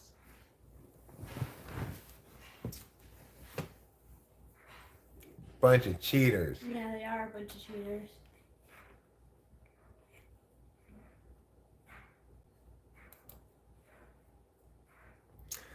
Well, I went on the wilderness ride all by myself, simple girl. Rachel didn't go with me, and just as well she didn't, because I got a little bit lost. But in getting lost, I happened upon a very cool spot, which I wasn't planning to go to. I will show you here on the Google Photos what I'm talking about. My house is at about 4,100 feet. But I drove here today to this. Well, I am definitely lost because I found myself here at Signal Peak Lookout Tower, elevation 7,000 feet. Yep. I found myself at Signal Tower, elevation 7,000 feet. Signal Point, or whatever it's called. It is a fire lookout thing that they sit up there and look for fires. Seems like a boring job, but also not too strenuous. Like, the whole time I was out in the wilderness today, from the time I left the Jersey Ranger Station, as I left the Jersey Ranger Station, just above the ranger station, there were 3 Forest Service workers with like hose, like shovels and hose and things, who were walking down the trail. That was as soon as I got up on the trail, like 5 seconds from getting on the trail. I saw those guys. Then the whole rest of the time I was out there, which was a good 3.5, 4 hours or something like that, because I didn't get back till 4 o'clock and I left before noon. So, more. I was out there in that part for a solid 4 hours. I didn't see a single other person except there was somebody up at that tower thing at the top.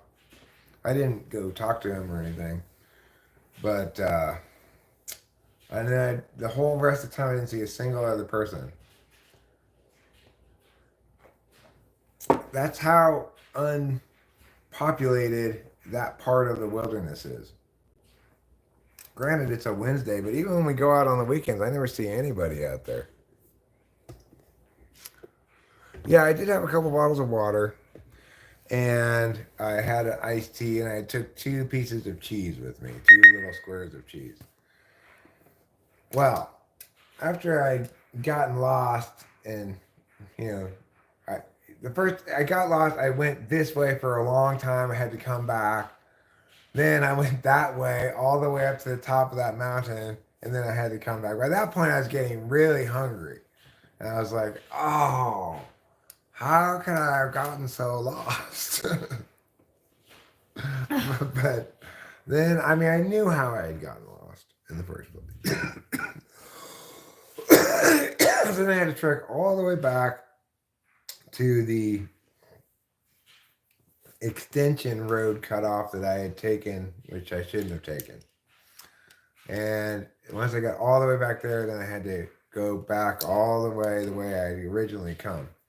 So it was quite a little bit of extra driving around that I hadn't really didn't really want, you know. But I feel pretty good about it because, well, I filled it up before I left. Simple Girl too. It is good on gas, but also it was completely full when I left the house. And it's not a ton of miles, really. You know, when I finally got back to that extension cutoff thing, which was very close to the end of as far as I had gone, which was the full distance, and I got back to where I needed to get onto the Footman's Ridge Road thing.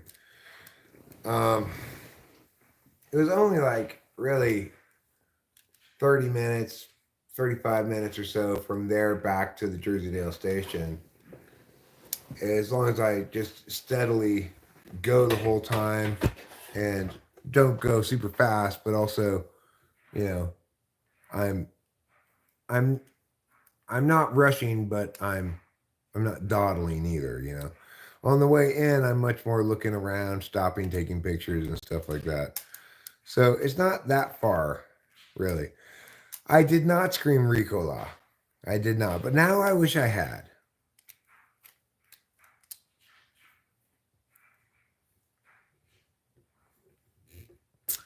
So the people at that tower, or the person, I'm not sure if there's 1 or 2 people up there, but they had just driven their truck, which presumably has 4-wheel drive, up this crazy rough road to that tower.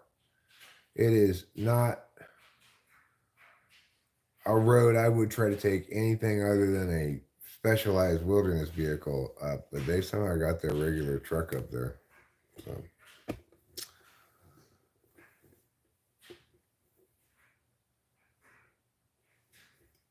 Ricola.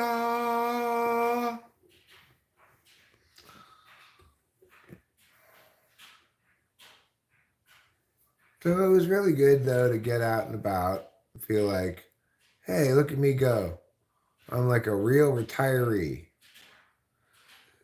And and it was also very good to get back home when I finally did. I was very much ready to be back home because it is a bumpy ride. Even though we've got the one with the upgraded suspension and it's as smooth as you're going to get it on that kind of road. When it's that rocky and bumpy of a road, it's a bumpy ride. So naturally, what does that mean? It means I had to endure some sustained jostling. As you may or may not know, I'm not a huge fan of being jostled.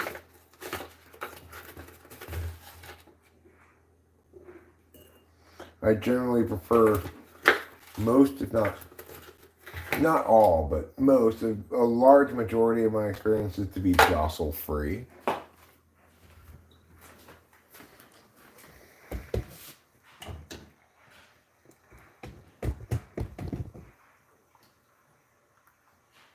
There's really only one source of jostling that I'm particularly fond of. Others can be more or less annoying.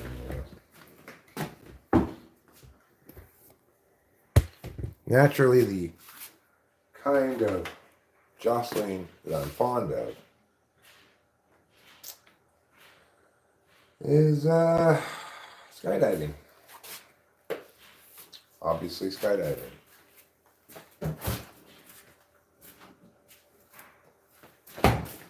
No, the sad, horrible truth is I've never been skydiving.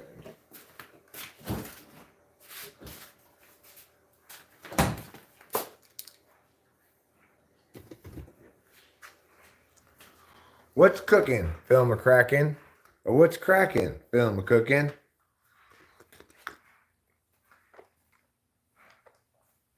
The bumper cars are not my favorite ride at the fair. Correct. In fact, none of the rides are my favorite ride at the fair. My favorite ride at the fair is not going to the fair. We will go to the Mariposa County Fair, of course.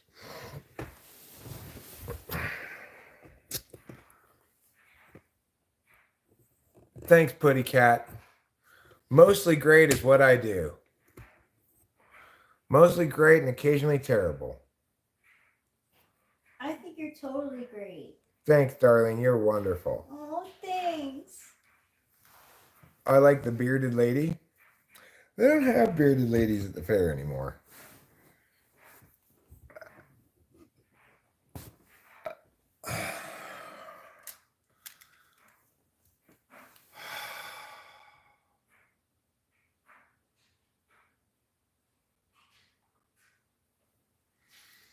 So, I got a new coffee, but it's not going to help in today's athletics game, No. in which the Metropolitans are up by a score of 9-1 Wow. as we go to the bottom of the 8th inning. Horrible news, friends. Horrible news. No, I just got a new cup of coffee. Good question, Putty Cat. Who asks, what kind of pie did we get last night? Oh, They didn't have pie. we had to find a place that has pie. Yeah.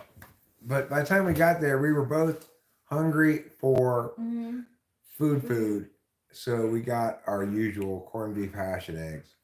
Shea Langoliers, at the start of this game, when he walked to start the game, he had reached base in 10 consecutive plate appearances with 2 walks and 8 hits. How has he done since then? I'm not sure. I haven't been paying that close of attention to the game because the Mets have been thumping on the Athletics. Fortunately, the A's won yesterday. Oh, Nice God. job. Good catch. Good job, Geloff. Geloff. Yeah, it's Geloff. Geloff. No, it's Geloff. But, Geloff? yeah. But I like to say it Geloff. Sounds like go off. Yeah. That was a great catch. That was a good play. Job. Good defense. Unfortunately, this game, it's too late for this Over. game, yeah.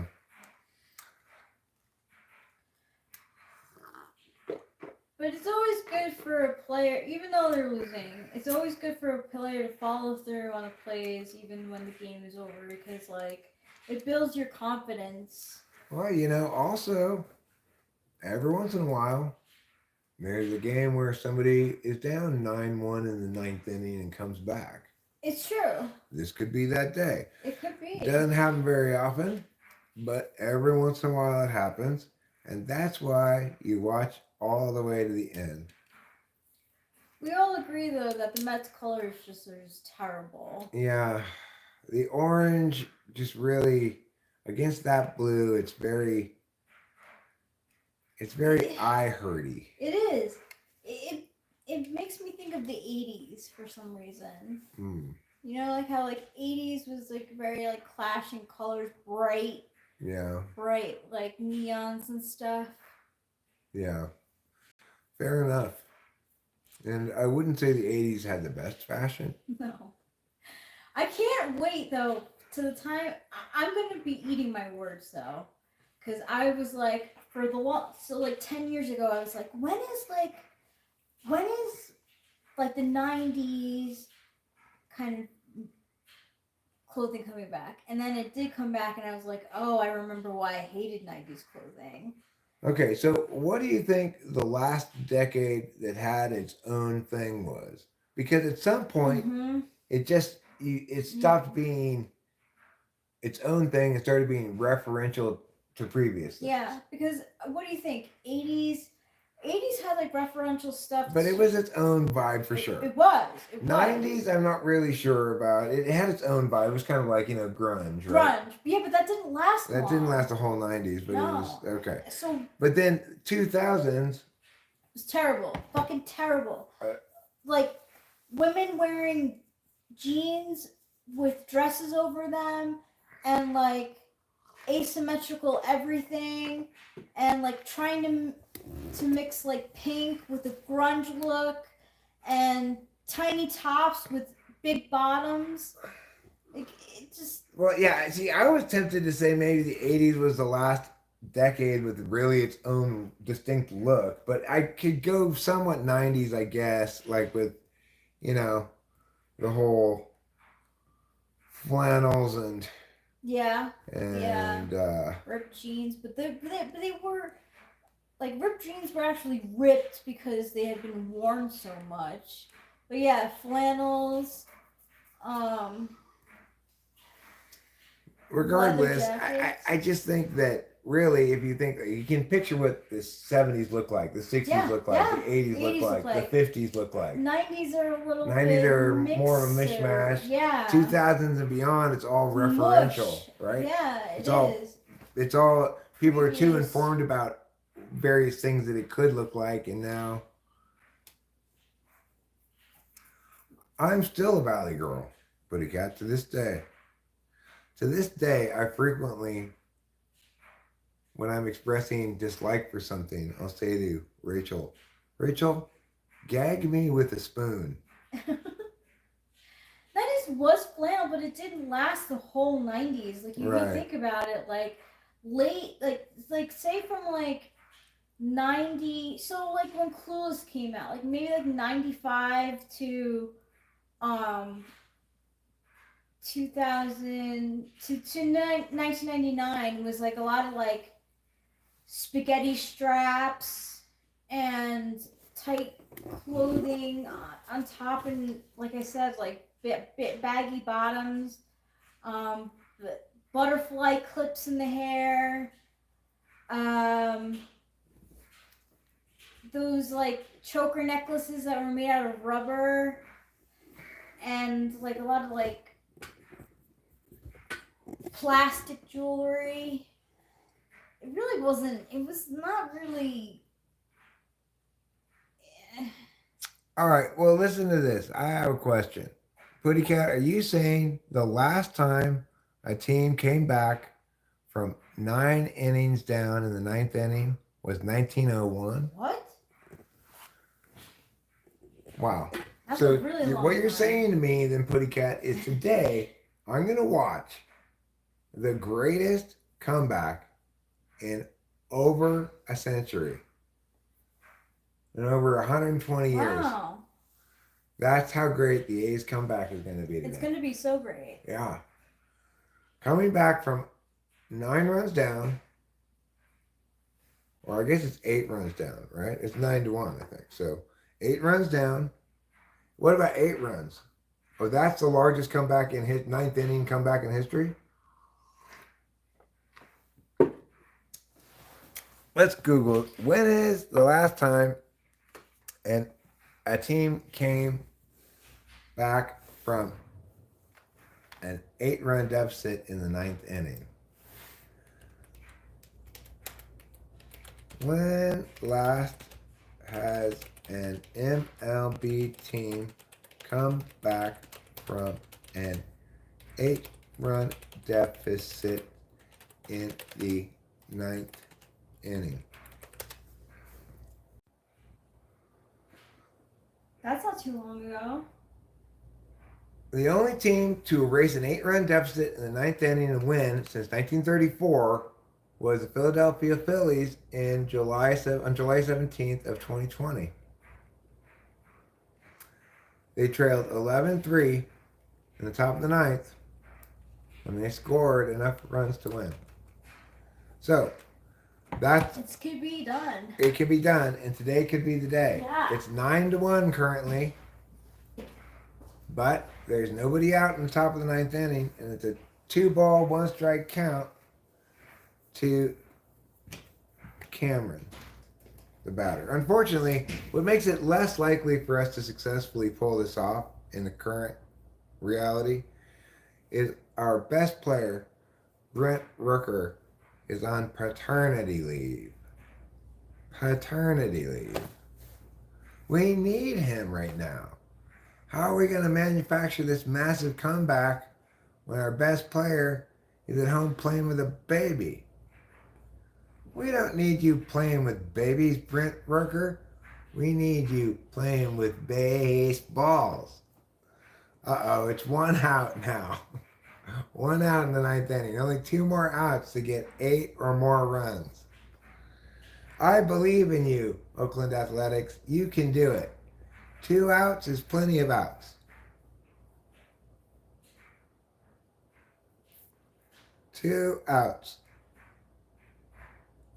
In July 2020, no one was in the stands. They were all at home wearing masks.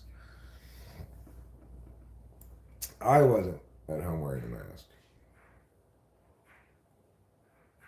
I might have been at home, but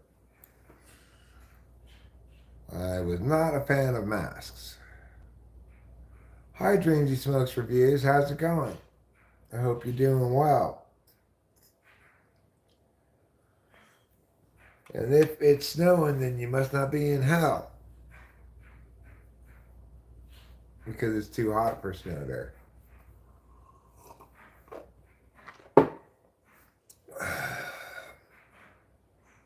O2 count here on Geloff. 9-1 Metropolitans. But you know what? It's not over yet. Yeah, wear a mask while brushing your teeth.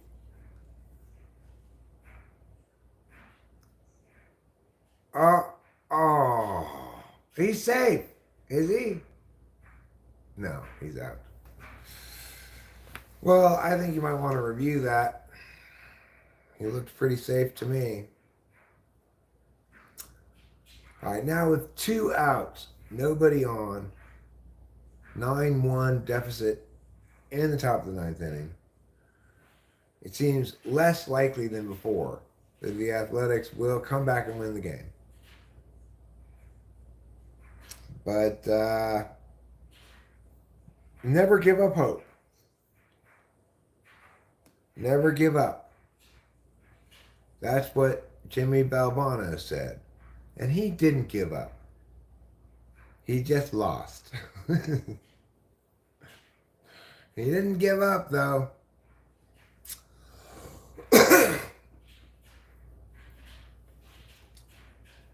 So, it's a 1-1 count, 2 out. We're just waiting for this game to end, at which point we'll probably wrap this stream up, you know. Just want to give the Athletics every possible chance to make up this 8-run deficit while I'm still watching the game. I would hate it if I gave up now and then, if I just, you know, closed this out and then read later, oh, they came back. And here it is, base hit. Base hit by Nevin to extend the inning. As Putty Cat likes to remind us, remember, kids, win if you can, lose if you must, but always cheat. Terrible advice, Putty Cat.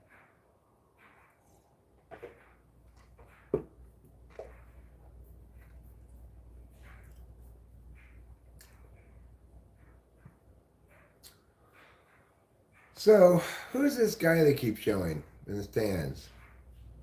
What is the Poseidon Center? He's wearing a shirt that says the Poseidon Center on it. 0-1 count now to Hernandez. Hernandez is, a fairly new addition to the team and he's not doing a great job. But he's 1 for 2 today. Make it 2 for 2 as the A's extend the inning again. Now it's 2 on, 2 out, top of the ninth. Take the fall, act hurt, get indignant. That's good plan.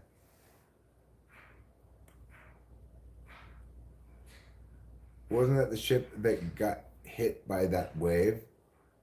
Well,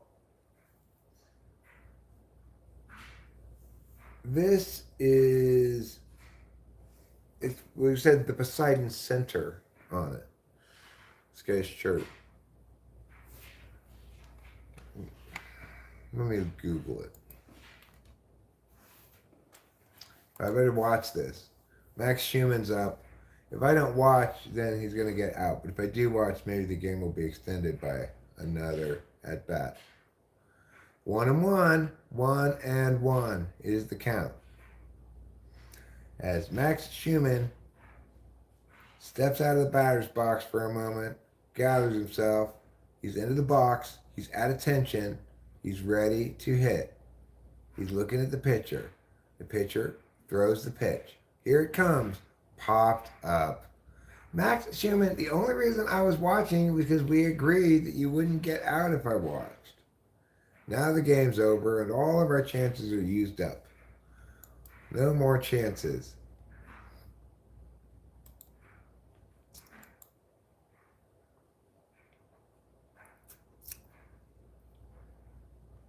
Right, the Poseidon Center. That's what I was going to Google.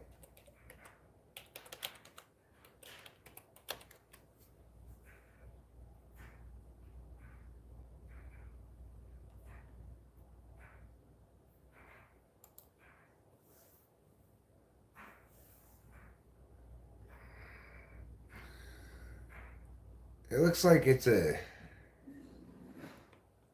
diving school, maybe. A diving school for scuba diving. And that, folks, is life in the big leagues. Yep. Occasionally the Athletics have got to lose, like fairly often, to be honest. But hopefully we'll win tomorrow's game and we'll take the series from the Mets. That'd be excellent if we win another series. That's our goal. Win every series for the rest of the season and see what happens. Fifth Mufk. What up, man? I'm from France. How are you? I am well. I've just recently spent a couple weeks of my life watching people compete in various events in your home country of France. Specifically in the city of Paris. Yes. So I'm about ready to go on a little walk around the house, and then I think maybe we'll wrap up this stream. I got some binoculars. I wonder if I could show you with the camera through the binoculars. I'm going to try. Let's go outside. Oh, yeah, it was great. I got to say, Paris looks like such a gorgeous city. I've never been to Paris. I've traveled quite a bit, but I've never actually been to France. And I never knew it was such an attractive place. My parents, they spent a lot of time in France. They were married in Verdun.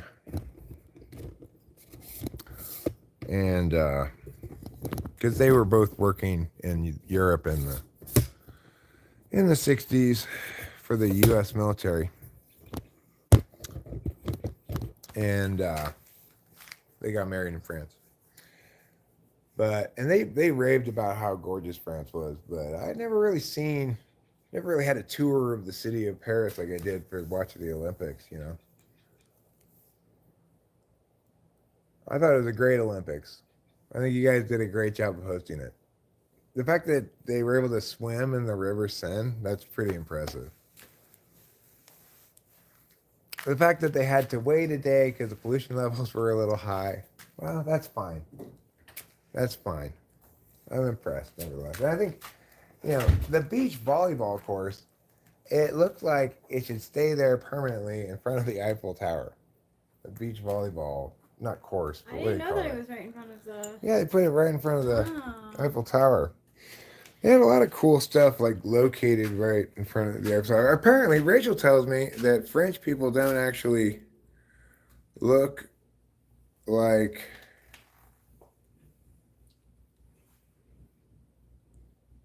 um They what was don't it? like the Eiffel Tower. Oh yeah, that people in Paris don't like the Eiffel Tower. The people who live there, they say it's ugly. Is that true? Yeah, is that true? I heard that in like the media, like a TV show where like one character's like, oh, I got off the plane and I saw the Eiffel Tower and I was just like, I'm here, and the other character goes, oh, that ugly thing. We hated the Eiffel Tower. Yeah, especially, and I heard especially when the lights are on, when the little glittery lights are on. You don't like the lights? Yeah. It does seem, kind of notably taller than the other things in the city. It is. It is. But what I was saying is, I bet before the French in Paris had the Eiffel Tower to complain about, I bet that they complained about the Arc de Triomphe. Like before there was the Eiffel Tower, the Parisians were like, "Oh, we hate that Arc de Triomphe. It's so ugly." That's what I think. It could be.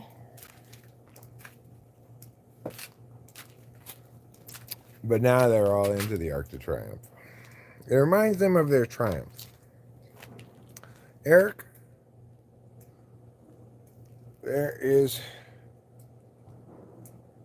some woman following you. Oh yeah, that's Rachel. Hi. I was aware of that. Thank you for pointing that out. Yeah, it wasn't just some creep.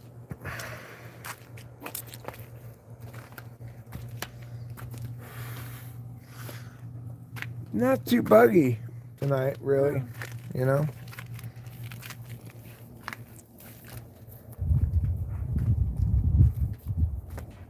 One spot I stopped at on my adventure today, it was just in the middle of the road, really, but it's this one spot which was very shaded and heavily wooded, but it also had like lots of bushes and stuff, right?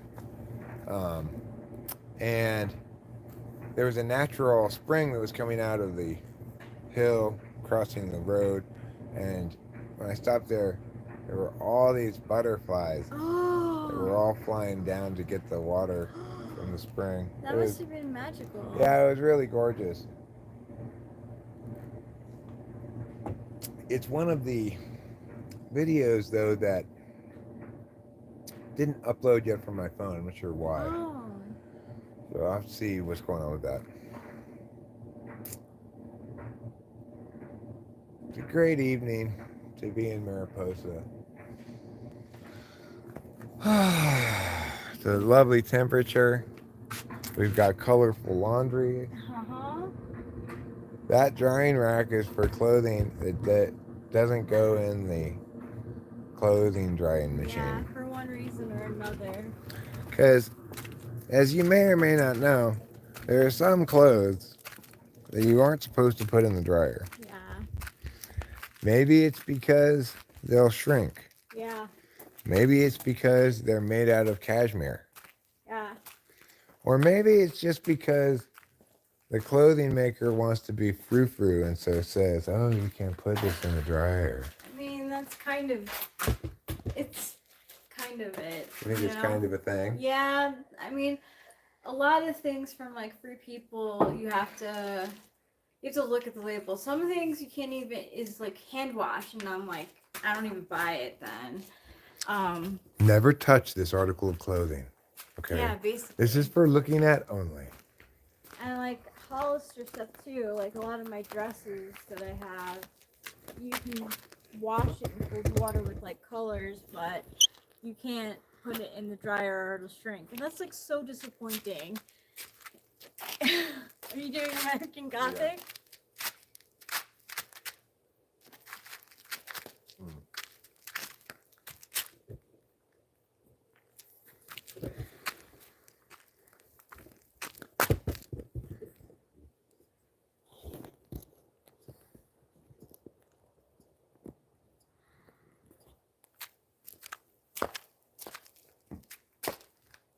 You come up here.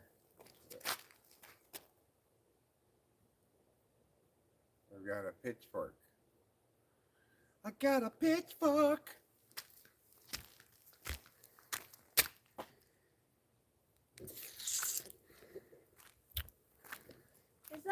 Are those ribbons new?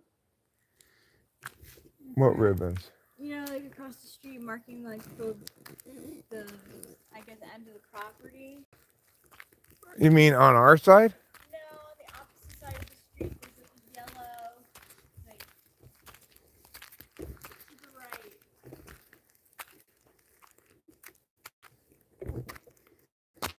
I don't see it. I don't see it. I don't know what you're talking about. We live in California. California, America. Right there. Through the tree. See, it's like blowing in the wind. Oh, yeah. Has that been there? I don't know. I've not noticed it before, but I easily enough may just never have seen it. Even if it is new.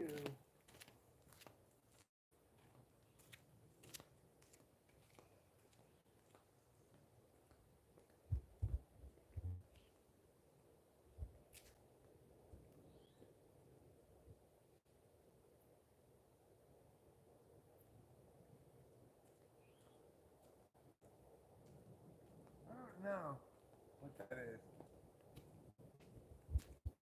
My only guess is that when they were doing the surveying.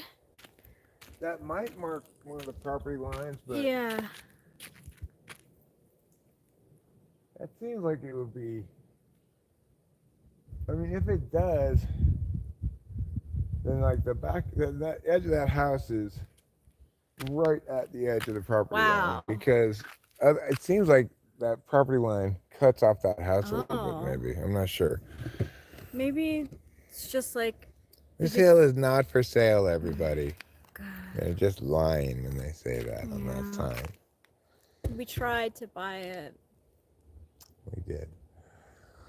But anyway, I'm not seeing anything looking like a contractor coming out here and talking with anybody about anything. No. So, if they're going to build across the street, they're obviously not going to do it until after next winter. Yeah. At this point, it's too late it's too late. Get started now. Most people do their construction in the spring, summer. Yeah. Well, especially when you have the kind of massive project they're going to have across the street if they do build there, which is they're going to have to level a big part of hill, and it's going to be a big undertaking. Yeah, it is. I haven't seen nearly any kind of activity around there suggestive of some kind of big undertaking like that getting underway at all. So I think we're in pretty good shape. Hi there, love. Oh, I'm sorry. You said lol. I don't have my glasses on, so I don't see that well. I love it when they make out. You mean me and Rachel? Like this? Like. That's okay. You couldn't see it. We were making out. Yeah. Yeah. Like this. Kiss, kiss, kiss. All right, so let's go inside and I'll probably wrap this up. For both lack of reason to continue streaming and lack of interest in being seen streaming. So, goodbye, good night, good luck. I'll see you all later and such. Meow. Meow.